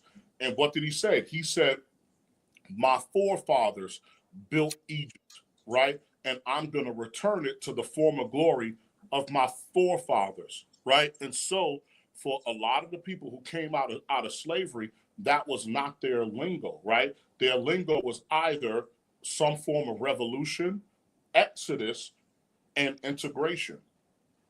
I've never heard any figure in Black history say we have to return to what we were before the white man showed up. That's what I'm saying. I haven't read that. And so that is what my original statement was that for a lot of us, the concept of freedom was watching some rich man in the big house, not living life or building a society fit to your own philosophies. That's what my statement was. Brother, my getting back to where we are is we rebuild Cahokia, Illinois. Mm-hmm. Like Cahokia, Illinois. Big old pyramids. That was the shit 1,000 years ago. I want this shit back. My homeland. My shit. Before the colonizers got here. But that's what I'm trying to say. That did not come out of the mouth of Frederick Douglass. That did not come out of the mouth of Martin Luther King, or like I said, or any. And that's all I'm saying, right? Because that's what you're saying, and what you're saying, and that's what I'm trying to say. And everything you're saying is autonomy, right?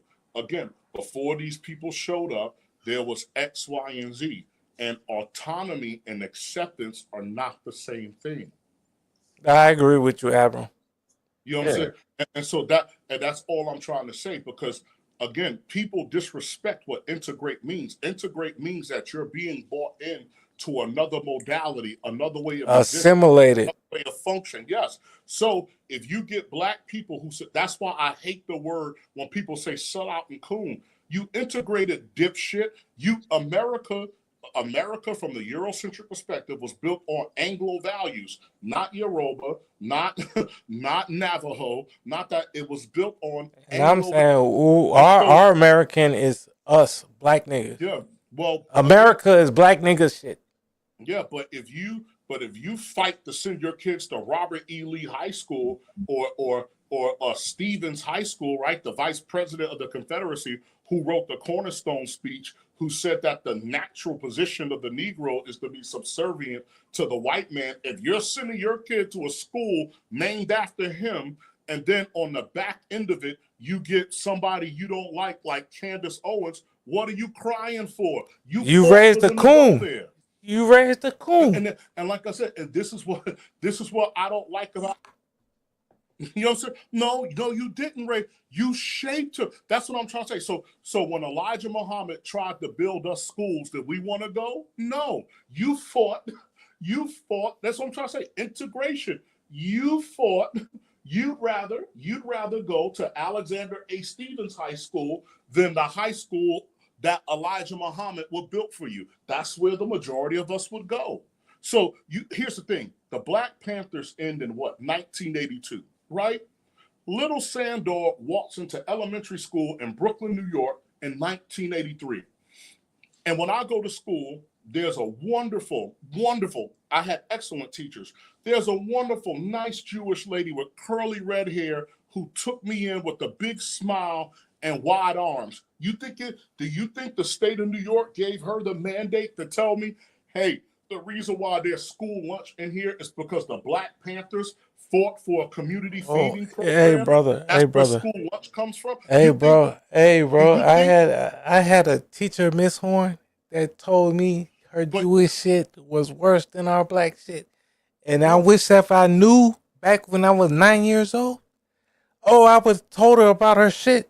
But that's what I'm trying to say. And that's what I'm saying. You're not grasping what I'm saying, right? Is that if you're my age, our grandparents, because my parents will be too young. If you're I'm gonna be 44 next month. So your grandparents and your great grandparents shaped the environment for you to do that. So your grandparents and your great grandparents will look at Elijah Muhammad and be like, I ain't trying to hear that Muslim shit, right? No, but they wasn't even trying to nothing. Like I'm talking about, I was talking against this Jewish bitch that was my teacher. And I'm talking about like it was bad. Like I couldn't even tell her this because nobody taught me nothing. But that's what I'm trying to say. You're not hearing me. Elijah Muhammad taught Malcolm X what? Only a fool, and I'm not saying that these people are your enemies, right? But at that time, have an enemy teach your children. So this is what I'm trying to say. Our grandparents and our great grandparents fought for that. That's what I'm trying to tell you. And so the reason why you're not sitting in the Elijah Muhammad Noble Drew Ali High School of Science is because that is not where our forefathers wanted to send us. Hey, you're going to Robert E. Lee High School. You're going I got sent to Boule schools and like I'm like literally Boule. Hey bro, I'm literally Jack and Jill. I'm literally Boule. But this is again, right? But this is what I'm trying to tell you. So at the end of the day, if you integrate it into the system and you now have people with a certain ideology, right? You fought to integrate into the system. And so now that they think like the system, you're upset. That, So like, hey, again, bro, look, I didn't fight. Let me no, tell you. not you. But this is, see, you're not hearing what I'm saying. I don't think you No, I understand. get what you're saying. I get what you're Not saying. you. There were people who lived before you that committed Right, to like the tethers be saying. Yeah. You gotta let them finish, bro. So there were people who lived before you that committed to a course of action that had both its rewards and its consequences. That's it. So they made these decisions. So at the end of the day, right? Again, you got the Elijah Muhammad High School of Black Sciences, and then you got Nathan Bedford Forward High School, right? Again, so what happened? Your forefathers, what did Martin Luther King end up saying? I fear I did what? I led Burning building. So there you go. Martin Luther King was born in what, 1929? And this is what I'm trying to say. So my problem now with African Americans will be you fought to be a part of Black the Americans. Black Americans. Yeah. So you fought to be a part of the system, and now that you have produced people who see life the way the system sees life, you're upset when that is a consequence of your own logistical planning. This is what I'm trying to say. You created the environment for these people who see life in a particular way. You created that environment. It's hard to beat that. Most people, and that's the problem, right? Most people in any given society, most people don't want to admit the fact, and I'm not calling them this, but most people don't want to admit the fact that they make their own monsters, right? Black American is a culture. We got it. Yeah. But this is human being, like I said, this is human beings in general, right? And so you cannot fight for integration and not understand what the goddamn word means. And when people successfully do it, get upset. Well, I don't want to integrate. It's too late because it's already happened. We integrated our It's whole. already happened, right? Because all of y'all got mixed children. No, it's not the fact that it's about mixed children. Even if you don't have mixed children, you're integrated in the system. Yeah. So again, so at the end of the day, and so sad and most unfortunately, and maybe even Martin Luther King didn't notice, integration is not only an action, but integration is a skill set. Not everybody could move successfully between different cultures, institutions, and people. So for example, there are people who've been locked up in prison for 15 years, and guess what? They go right back in because they can't manage the outside world. Let me ask you this then. Let me ask you this, right? So I'm not in prison. I beat a couple cases. My daughter is a black girl. I had me a white girl, but I never had a child with her because I'm not going to do that. So me as a going on a 44-year-old man. Mm-hmm. So what should I do? What's wrong with that? If that white woman is the best possible outcome for you, you do it. I don't have any girlfriends right now. So what's the question? No, I'm saying I have a grown 21-year-old entirely black daughter, but I do want to have more children. So should I get a white girl? Should I get a black girl? Should I get the best girl for your situation? That's the thing about it. You can't. Here's the crazy part. Do you really think black women would be race loyal if they can integrate and date outside their race as easily as black men can? Yes, I do. No, they would not. You're wrong, sir. I hate to tell you you're wrong because they jumped ship in the New York minute. Wait. Hey, Charles, can I say something to Crew? When I get a chance, can I say something to Crew? Crew, what's up, man? You're 44 years old. You still want kids? Hey, Chaos, I ain't 44 yet. I'll be 44 on the 10th. But my question, bro, why you want more kids? You have an adult daughter. What's up? I want more kids, man. So what are you waiting for? I want a son. I got a daughter. I want a son. You know, Charles, you know what I mean? Yeah, but you had to bust nuts to do that, right? Okay. Okay, so are you gonna bust nuts on a black woman or non-black woman? What's up? Okay, so there are women out there. I would chaos. Right. Can I answer? Okay. So I prefer black American women all day. Why? All day. Why? Because those are my women I love. Those are my women. So why you don't bust nuts? Why you don't bust nuts?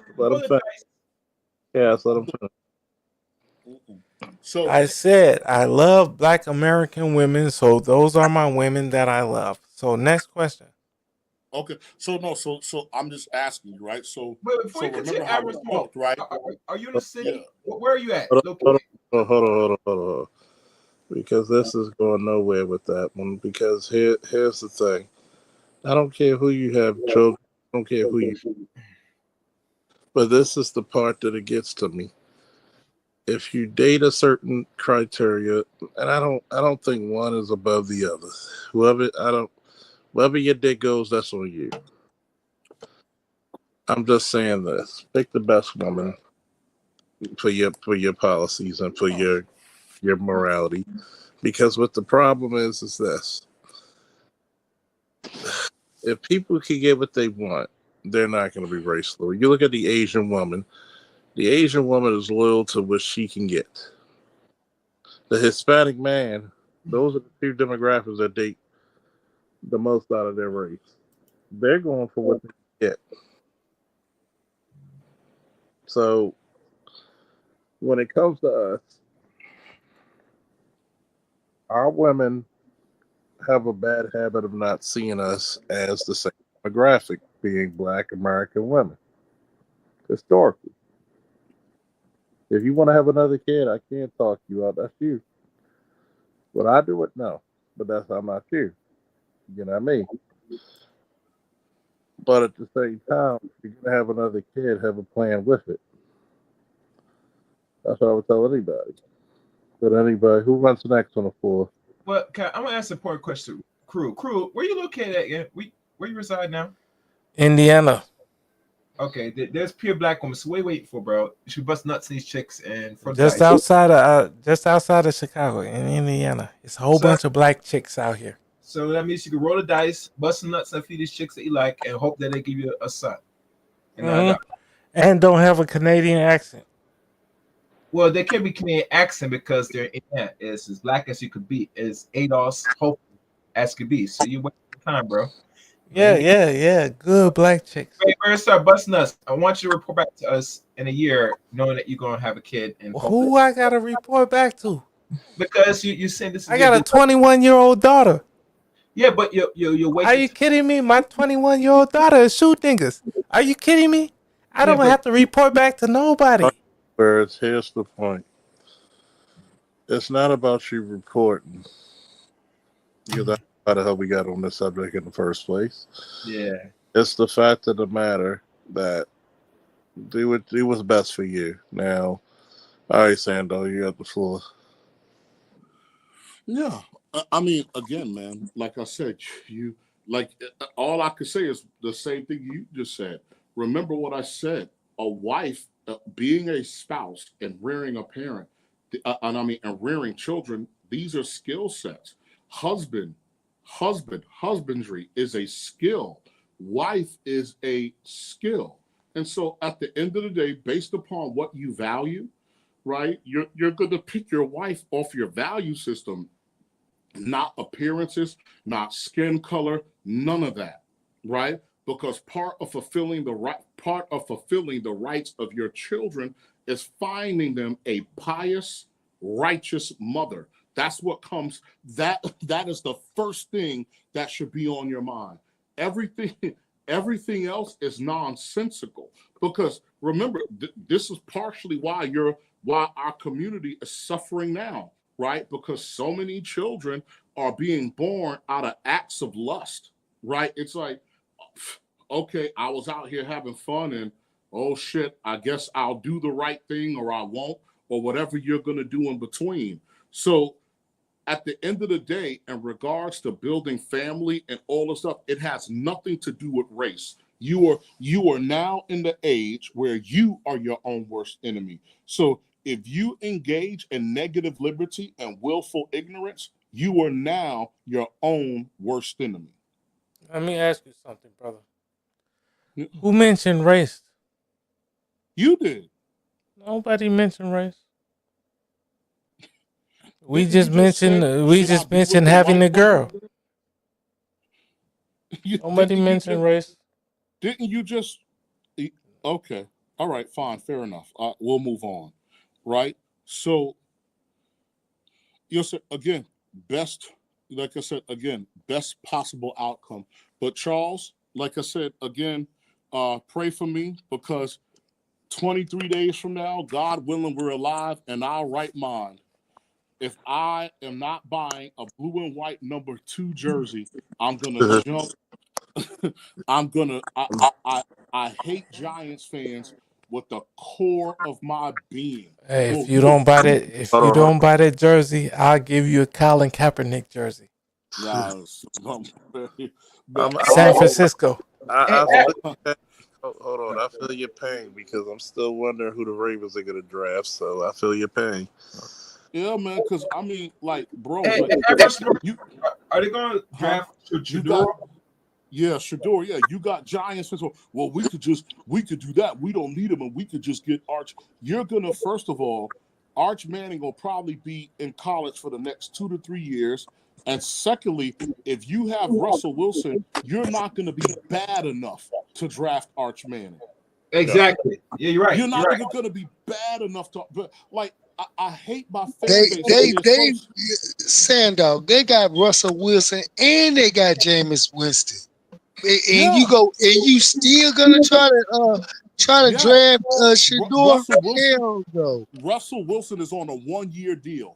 1 year. He's on a 1-year deal. Jameis Winston is on a 2-year deal as a bridge. So if you're Daboll and Joe Shane, Russell Wilson is there to save your job. Right? You know the team who got royally fucked in this deal? Everybody's talking about the Giants. No, the team that's got fucked is the fucking Steelers. They have no quarterback. The other quarterbacks playing for the Jets.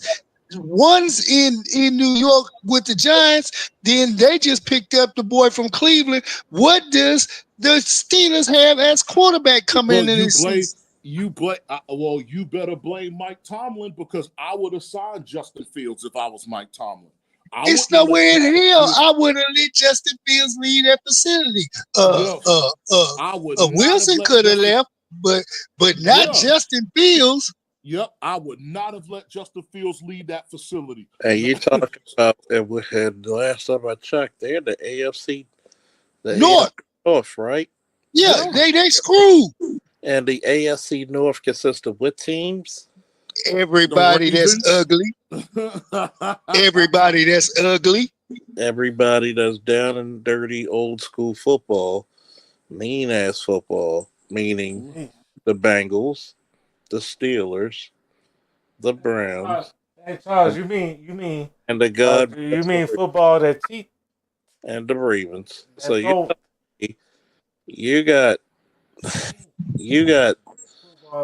2 top 5 quarterbacks in your fucking division alone, if not one of the best fucking quarterbacks in your division, and you don't have a fucking quarterback, and you're gonna hold on, and you're gonna have to get, especially getting up to modern day quarterbacking, you're gonna have to get an athletic quarterback. Because them boys on the outsides are getting faster, if nobody noticed.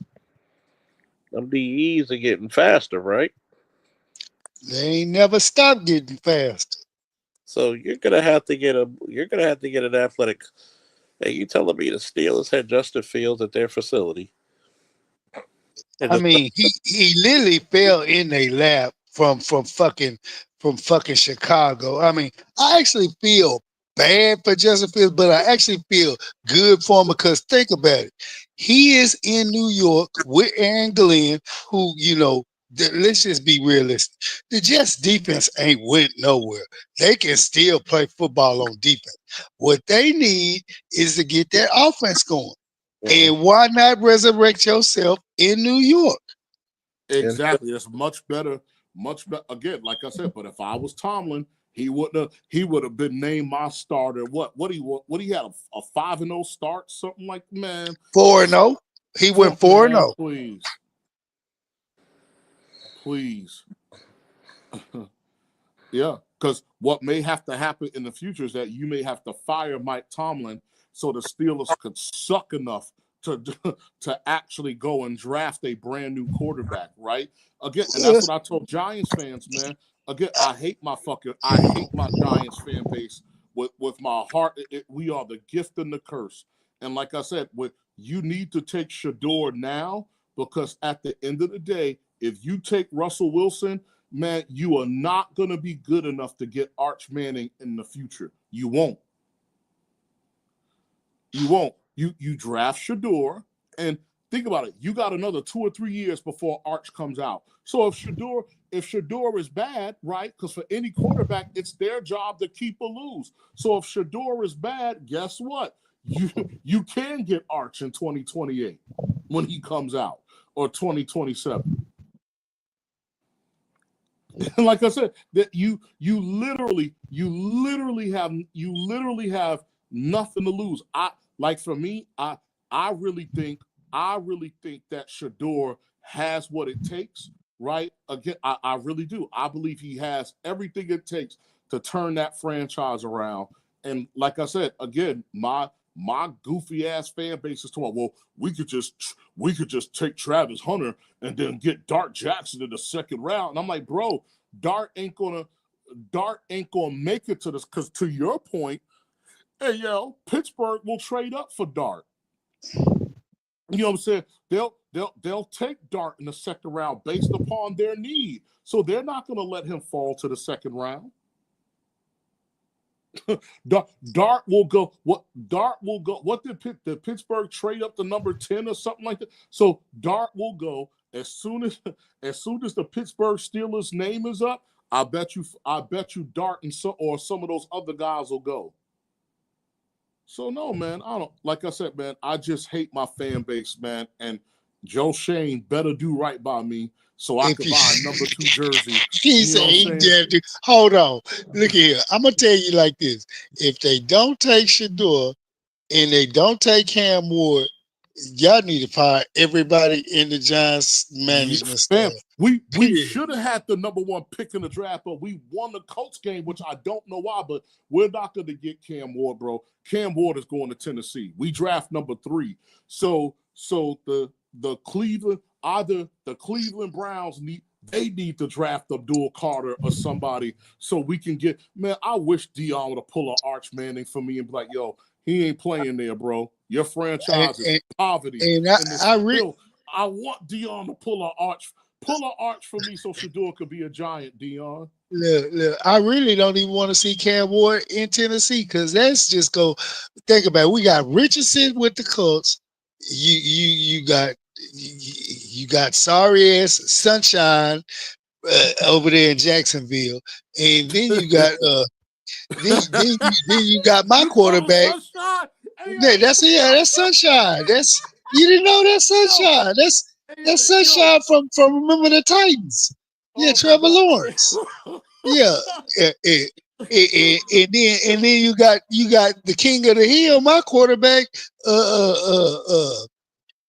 Stroud CJ. No, I don't need nowhere Cam near trying to resurrect them sorry ass goddamn Titans. For what?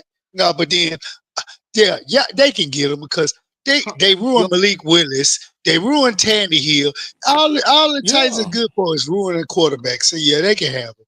I mean, but I just hate to see a good quarterback like that go to waste. That's what I don't want to see.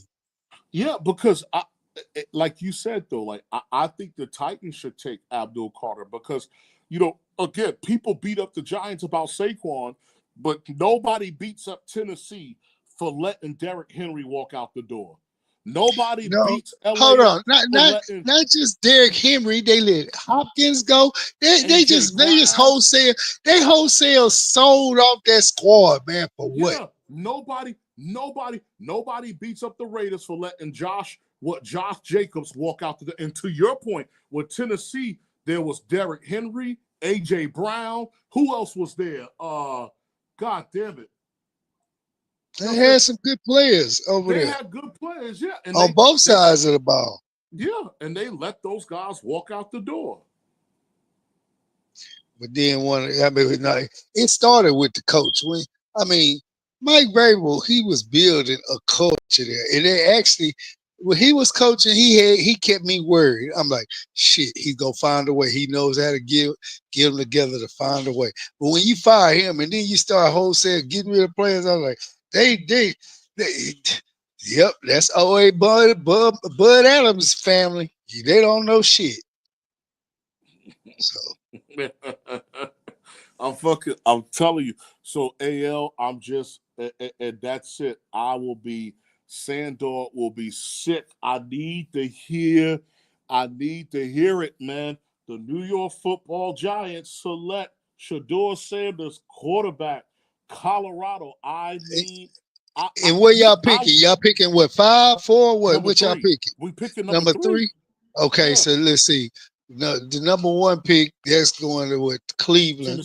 Tennessee. Cleveland picks 2. And you know they're going to take Hunter. They're going to take Hunter. You think Cleveland's going to pass on Shedeur and take Hunter? You think so? I mean, think about it. Something just came over my feed while they were talking about Deshaun Watson's done, which I really don't believe. Till I hear dun announce it, I ain't believing shit. So, because they got Pickett there. So I think for Cleveland, right? Are they going to try to make a play for Kirk Cousins to get him out of Atlanta? Because there's nobody there in Cleveland but Pickett's. Because I'm afraid they're going to take my precious Shedeur from me. And that contract deal that Cousins did sign, it was so damn top heavy. And then you got to realize this too. Then in that same year, last year they drafted Penix. It's nowhere in hell that that owner could keep allowing that to go on. You go keep playing this top heavy dude that he still didn't get you in the playoffs, and then the rookie quarterback Penix came in and played good, decent enough, and then you still got to pay. Yeah.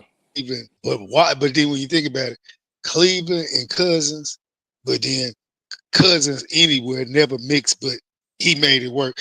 I didn't like him in Washington. I didn't like him in Minnesota. Hell, I don't like Cousins nowhere. Cousins reminds me of freaking who is Troy Aikman's backup? Jason Garrett. That's what his fucking career reminds me of. But see, the only difference is Cousins was smart enough to get paid by every fucking squad he went to. And I'm like, Cousins, I mean, what? Cousins is trash, mediocre trash. I mean, let's just be honest. Cousins is not nobody that you can say, hey, we getting up to make a Super Bowl run behind Kirk Cousins. Kirk Cousins, for real? Cut it out. Cut it out. I mean, the year he got drafted, RJ Griffin was drafted ahead of him. Yeah. Had his misery in camp then and had a fucking somebody looked at him and said, okay, he gonna stick. Okay. As far as blood and guts and grit's concerned, yeah, okay, he's an A+ quarterback for that. But as far as velocity, accuracy, and just flat out, I'm gonna give you a Dan Marino type passing effort game, a freaking Joe Montana, or how I like to say Joe Montana, because I didn't like his bitch ass neither, but he was good. You can't not hate good. I mean, you can't hate on it, but just I never did like. But no, he never.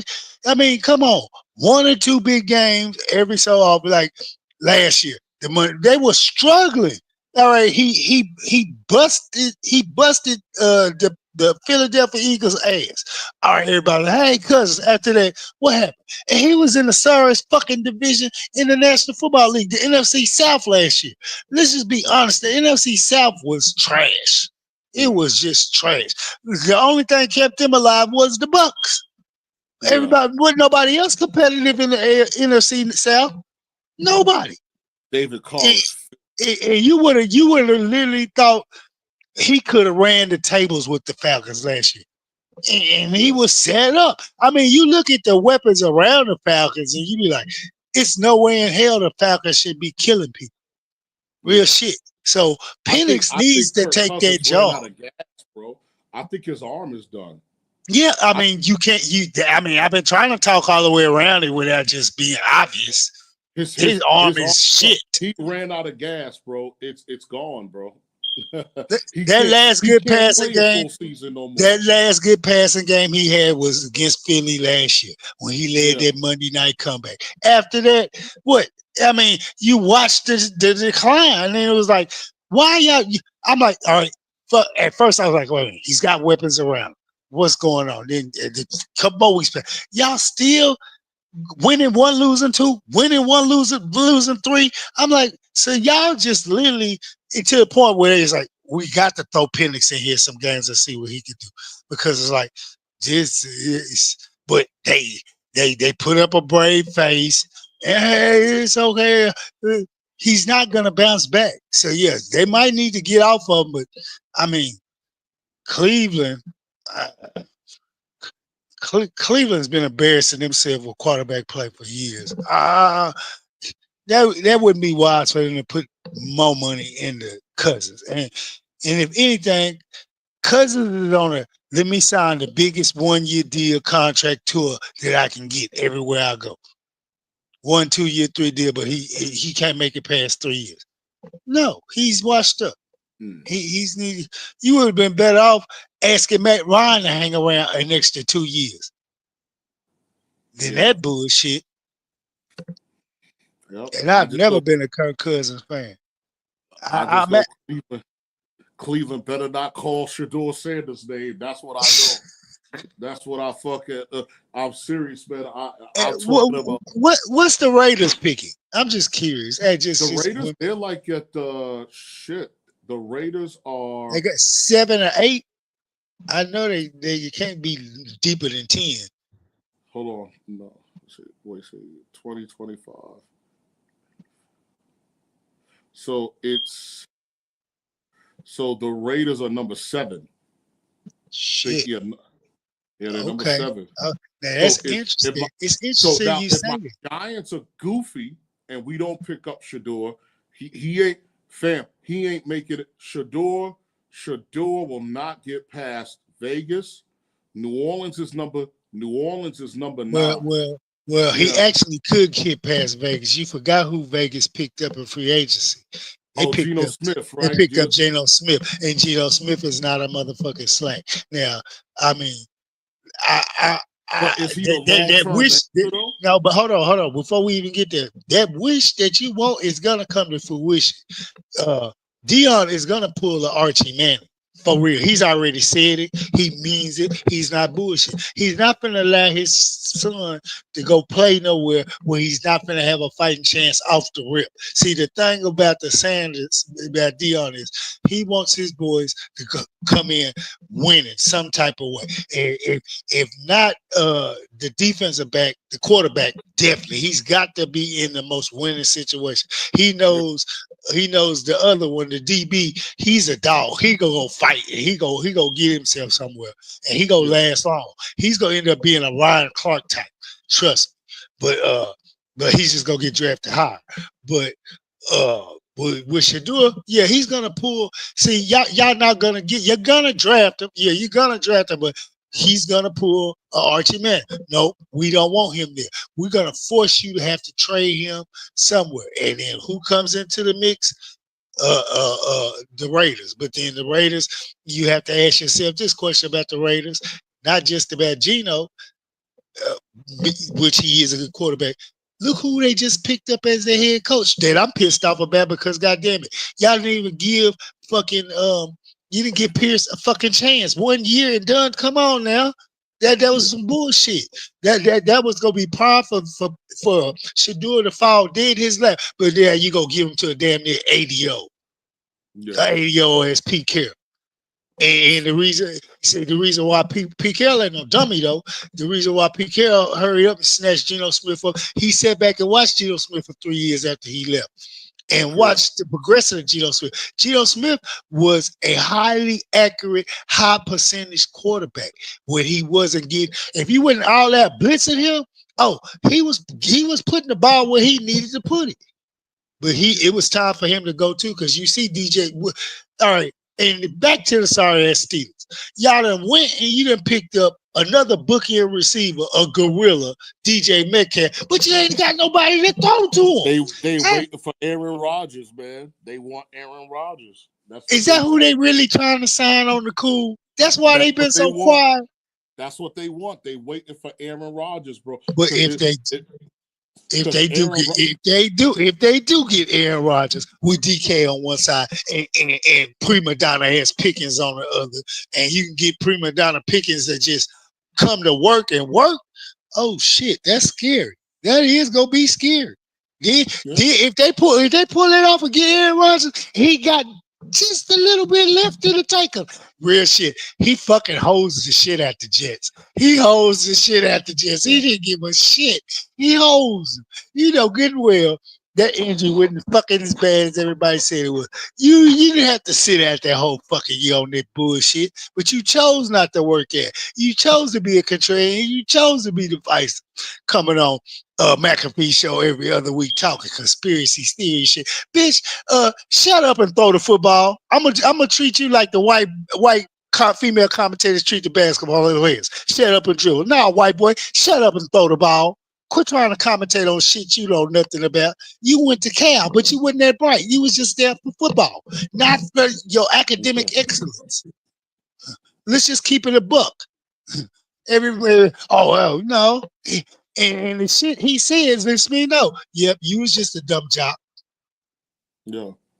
So yeah, but if they do get him and he do got something left in the tank, because if we know Pittsburgh like we know Pittsburgh, year in and year out, they gonna fight you on defense. They might not win on defense, but they gonna fight you on defense because they find a way to fight Baltimore every year from a defensive aspect. But then that game last year within itself. All right, not the one in Baltimore, but the one in Pittsburgh.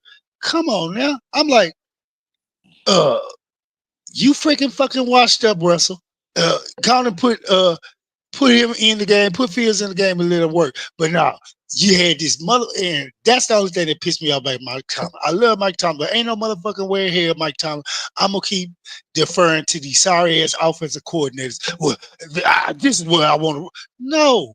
Everybody who knew who the better quarterback was, but we had to find a reason to justify having two quarterbacks, and we had to pay Russ. No, fuck it. Y'all was the dumbasses that picked up Russell, and you was the dumbasses that backdoored and picked up Wilson. But Russell kept trying to play lame duck in the preseason. I'm nursing. I'm not ready. And this boy came in. He won you 4 straight in a row. He should have shown you right then. That was the route y'all needed to go. I would not have let him walk out the door, bro. Man. And he done fell in the Jets' lap. And he's young. Yeah. He literally fell in the Jets' lap. Now, it's fucked up that hurried up and bolted before he signed. Fucking Adams hurried up, took his ass to fucking LA. But I mean, what the fuck he think he walking into? I mean, he literally, you might as well say you just did what you did with the Raiders. Went for the cash. Okay, you said you really wanted to be back with Aaron. All right. What the fuck you leaving for? Okay, so Aaron didn't resign. What the fuck you going to LA for? LA is washed up, really.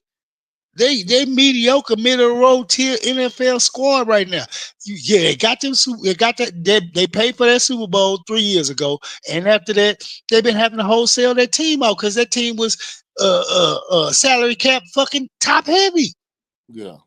It was top heavy. So, I mean, you taking yourself to LA, What you think you finna try to rekindle something with Stafford? I mean, but if you know anything about, yeah, Stafford's over there because golfers in Detroit, they did that flip flop. But yeah, all right. What has Stafford done to the last two fucking receivers he had? Getting these motherfuckers washed up and knocked up at the league. He hang motherfuckers out the dry. Cooper Kupp is damn near washed up. Puka done got banged up. He's getting these receivers banged the fuck up. Yeah, Megatron in Detroit. Who? I mean, no, Megatron. Remember Megatron? Not Megatron. Yeah. He was leaving Megatron at the dry lot. I mean, it's. But if you know anything about Stafford, he been gunslinging like that since he's been in high school, from high school to Georgia to the league. So I mean. Yeah. Well, there's rumors, AL, that your precious Cowboys want to. Hold on. Shut your nasty seat. You and me have a real nice rapport. Don't lose that rapport by talking blasphemy. I already told you. I fuck with Houston. Everything Houston. Football, basketball, baseball. Fuck everything. Fuck everything north of I-35 and fuck everything south of I-35.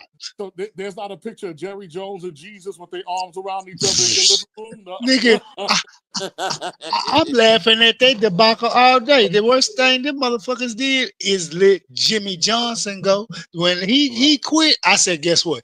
They'll never be the same again. They lucked up with Switzer that one year and put together the 3 Super Bowls. But after that, it was going to be no more forever. Your fucking problem is you're a fucking owner. Shut up and be an owner like owners know how to be. Oh, not Jerry. Jerry got to own the team, run the team, coach the team, lecture the team. But that Barry Switzer Super Bowl was from Jimmy Johnson. That was Jimmy Johnson. Those are all Jimmy Johnson's boys. Those are all Jimmy Johnson's boys. Dallas only works when the head coach and Jerry Jones hate each other. That's the only time it works. And then I blame Bill Parcells that year when Romo fumbled the snap for the kick. I blame Parcells for that. He had no business. He's the starting quarterback now. He had no business being out there doing that. He had no business. So I blame Parcells. For that. But I can't put all the blame on Parcells because Tony Romosexual does Tony Romosexual shit. Always has, always will. That's why I say I hated the day he retired. He actually made me happy to watch Dallas lose week in and week out because you was guaranteed Tony Romosexual was gonna do some Tony Romosexual shit. And I hated him so much I had to disrespect him by giving him that nickname. He's Tony Romosexual because he's gonna find a way to fuck you every time. Ain't nowhere in hell a fucking golf player from Central Michigan should have been in the fucking NFL. For what? You drafted me because you thought he had a nice rugged chin? No, this dude was traded. Man, you would have been better off staying with Quincy Carter. Literally been better off staying with dumbass Quincy Carter. At least dumbass Quincy Carter had a better college football pedigree than fucking Tony Romosexual. Yeah. And then you got dudes like Keyshawn Johnson and freaking Terrell. That's my quarterback. That's my man. Fuck that motherfucker. Oh, I love that. This motherfucker's the reason why y'all losing. And the only reason he got 3 to 4 extra years because he started dicking down one of Jerry Jones's daughters. That's the only reason. My precious Giants went there. Man, word on the street was that Jerry had already bought NFC title game tickets. Washed up pieces of shit. I swear to God, I'm talking about Dallas finds a way every year. All right, and then you started trying to put shit back together the first year you had Dak and Ezekiel. I was like, okay, maybe. Just maybe they got it right. They figured out we need to run the ball first, get back to playing Dallas Cowgirl football. We gonna run the ball like we had Emmett, play pass. We got a quarterback who can now throw. But then all of a sudden, 3 years later, what we doing? Shotgun. You know, not we, because I ain't part of that bullshit. What the fuck they do? They want to go into, we going to go shotgun every down. Fuck this one game. Dak can win us the game straight throwing. Do y'all not realize where the fuck Dak Prescott played college football at? He played football at Mississippi State. Yes, he's above average quarterback, but he's not a professional rocket throwing, read defenses, signal calling ass quarterback. He come from a gimmick ass spread offense, shotgun offense, college system, and y'all thinking this shit go keep flying? Okay, pay the dumb motherfucker all that absurd amount of money if you want to. Go ahead, dummies. Go ahead. That's the cowgirls for you. How about them cowgirls, goddamn it? Pieces of shit. Well, Shit, yeah. Today, hey, let's see. Now, if you would have caught me when you had the likes of Tony Dorsett there, yeah, then I would have been saying, "Oh, don't you talk bad about my cowgirls." And then, even when the resurrection of Emmett and the Trippers, I said, "Okay, I got a reason to feel good about America's garbage team again." But goddamn, I mean, the first strike was you fired motherfucking Tom Landry. You don't never get rid of Tom Landry. I was like, I ain't never liked Jerry Jones since. I said, fuck you, bitch. Fuck you for real. How dare you? Because Jerry wants that credit, man. Look, hand the God. I think that if let's say if Dallas won next year, I really believe at that point Jerry would be like, okay, let's go out and get an actual GM. Because since Jimmy left, Jerry has been trying to prove that it's him. And it ain't him. And it ain't him. And it ain't never been him. He was trying. So he's trying to prove that I didn't need Tom Landry. I didn't need Jimmy. Right? It's me. And that's what Jerry's been trying to do, man. And then you want to hate on Jimmy and take forever and a day to put him in the fucking ring of honor. Bitch, you wouldn't have no fucking rings if it wasn't for Jimmy Johnson. Yeah. Like Troy Aikman said, man, when we lost Jimmy, we lost our attack dog. Jimmy kept everybody on their toes. I'm gonna tell you something, fam. I'm gonna tell you something right now. That Michael Irvin was telling a story, and there was some running back, and Jimmy told him, if you go out there and fumble, you'll be cut. He said, I'll cut you before the game is over. Dead classic. It was dead classic. It was dead classic. Michael Irvin said he went out there and fumbled, and we begged Jimmy. But guess what? His ass was cut. Like, because that's what happens, right? Because, Jerry Jones is the fun parent, right? But what happens is Dallas has always had the talent, but they're missing that one thing. And what they're missing is nobody in Dallas has a knife to their back, right? So in New York, between the fan base, the owner, you got a knife to your back, right? But in Dallas, shit, y'all don't act like it though. They do. New York does not act like that, man. Y'all do not act like it's a knife to y'all back. That's the thing. You can say that. I'll keep it a buck with you, AL. It is like that, but the problem was for the Giants. The problem was that we were too loyal to Eli Manning for too long. So Daniel Jones was even us trying to recreate Eli Manning. So the Giants were stuck in the Eli Manning era too long, and as a result of it, we kind of got passed by the rest of the NFL, right? So, because again, Patrick Mahomes, when we fired Tom Coughlin and had Ben McAdoo wanted to draft Mahomes, but Mara wouldn't let him. Right? So, again, we should have took Josh Allen instead of Saquon, right? But again, we, we, like I said, this is what we, this is the goofy shit that we do. Because remember, we took Saquon and what was that, 2017?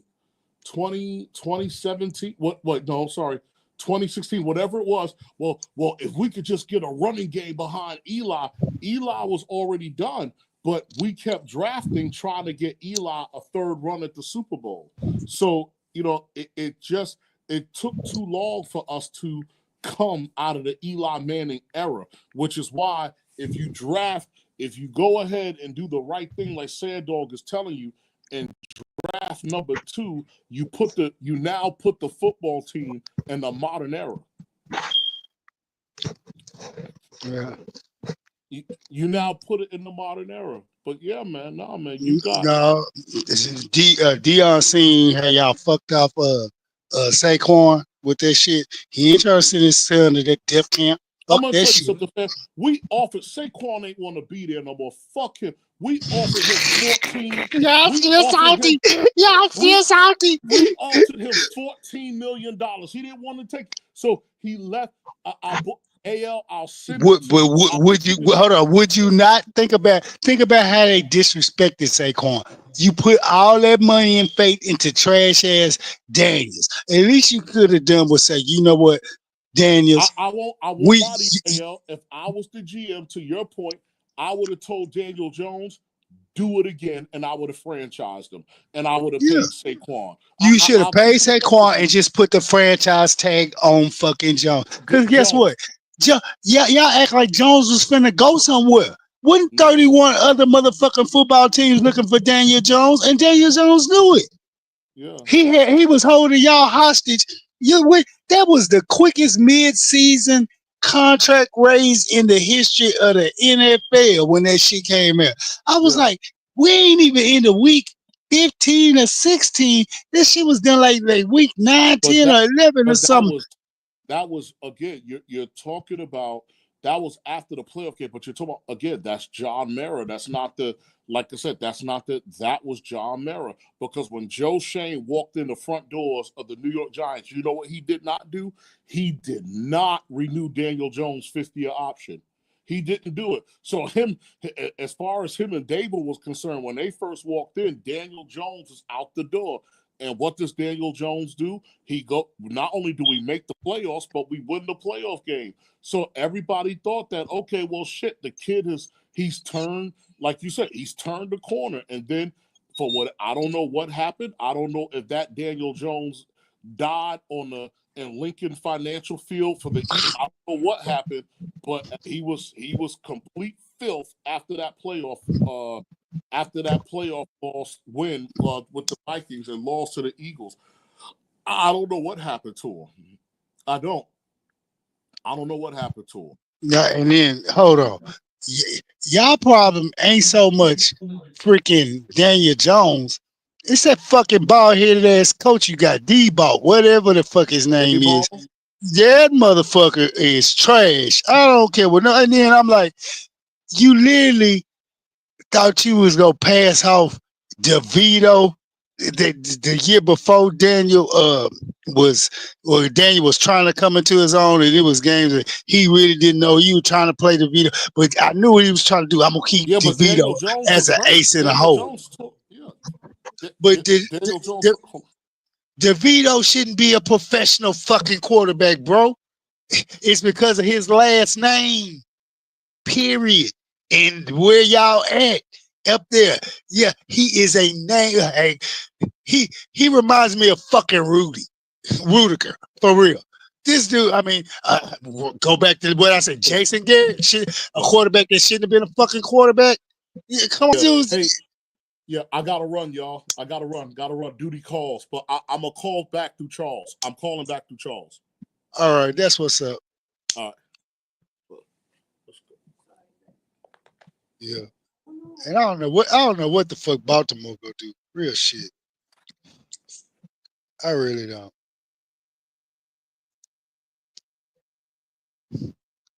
Y'all gonna have to figure out something.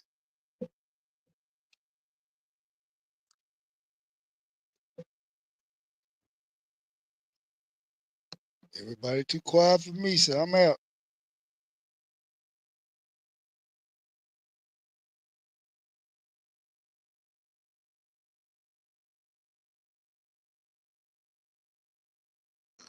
Thank you for the birthday celebration. Woo! We are out. Woo!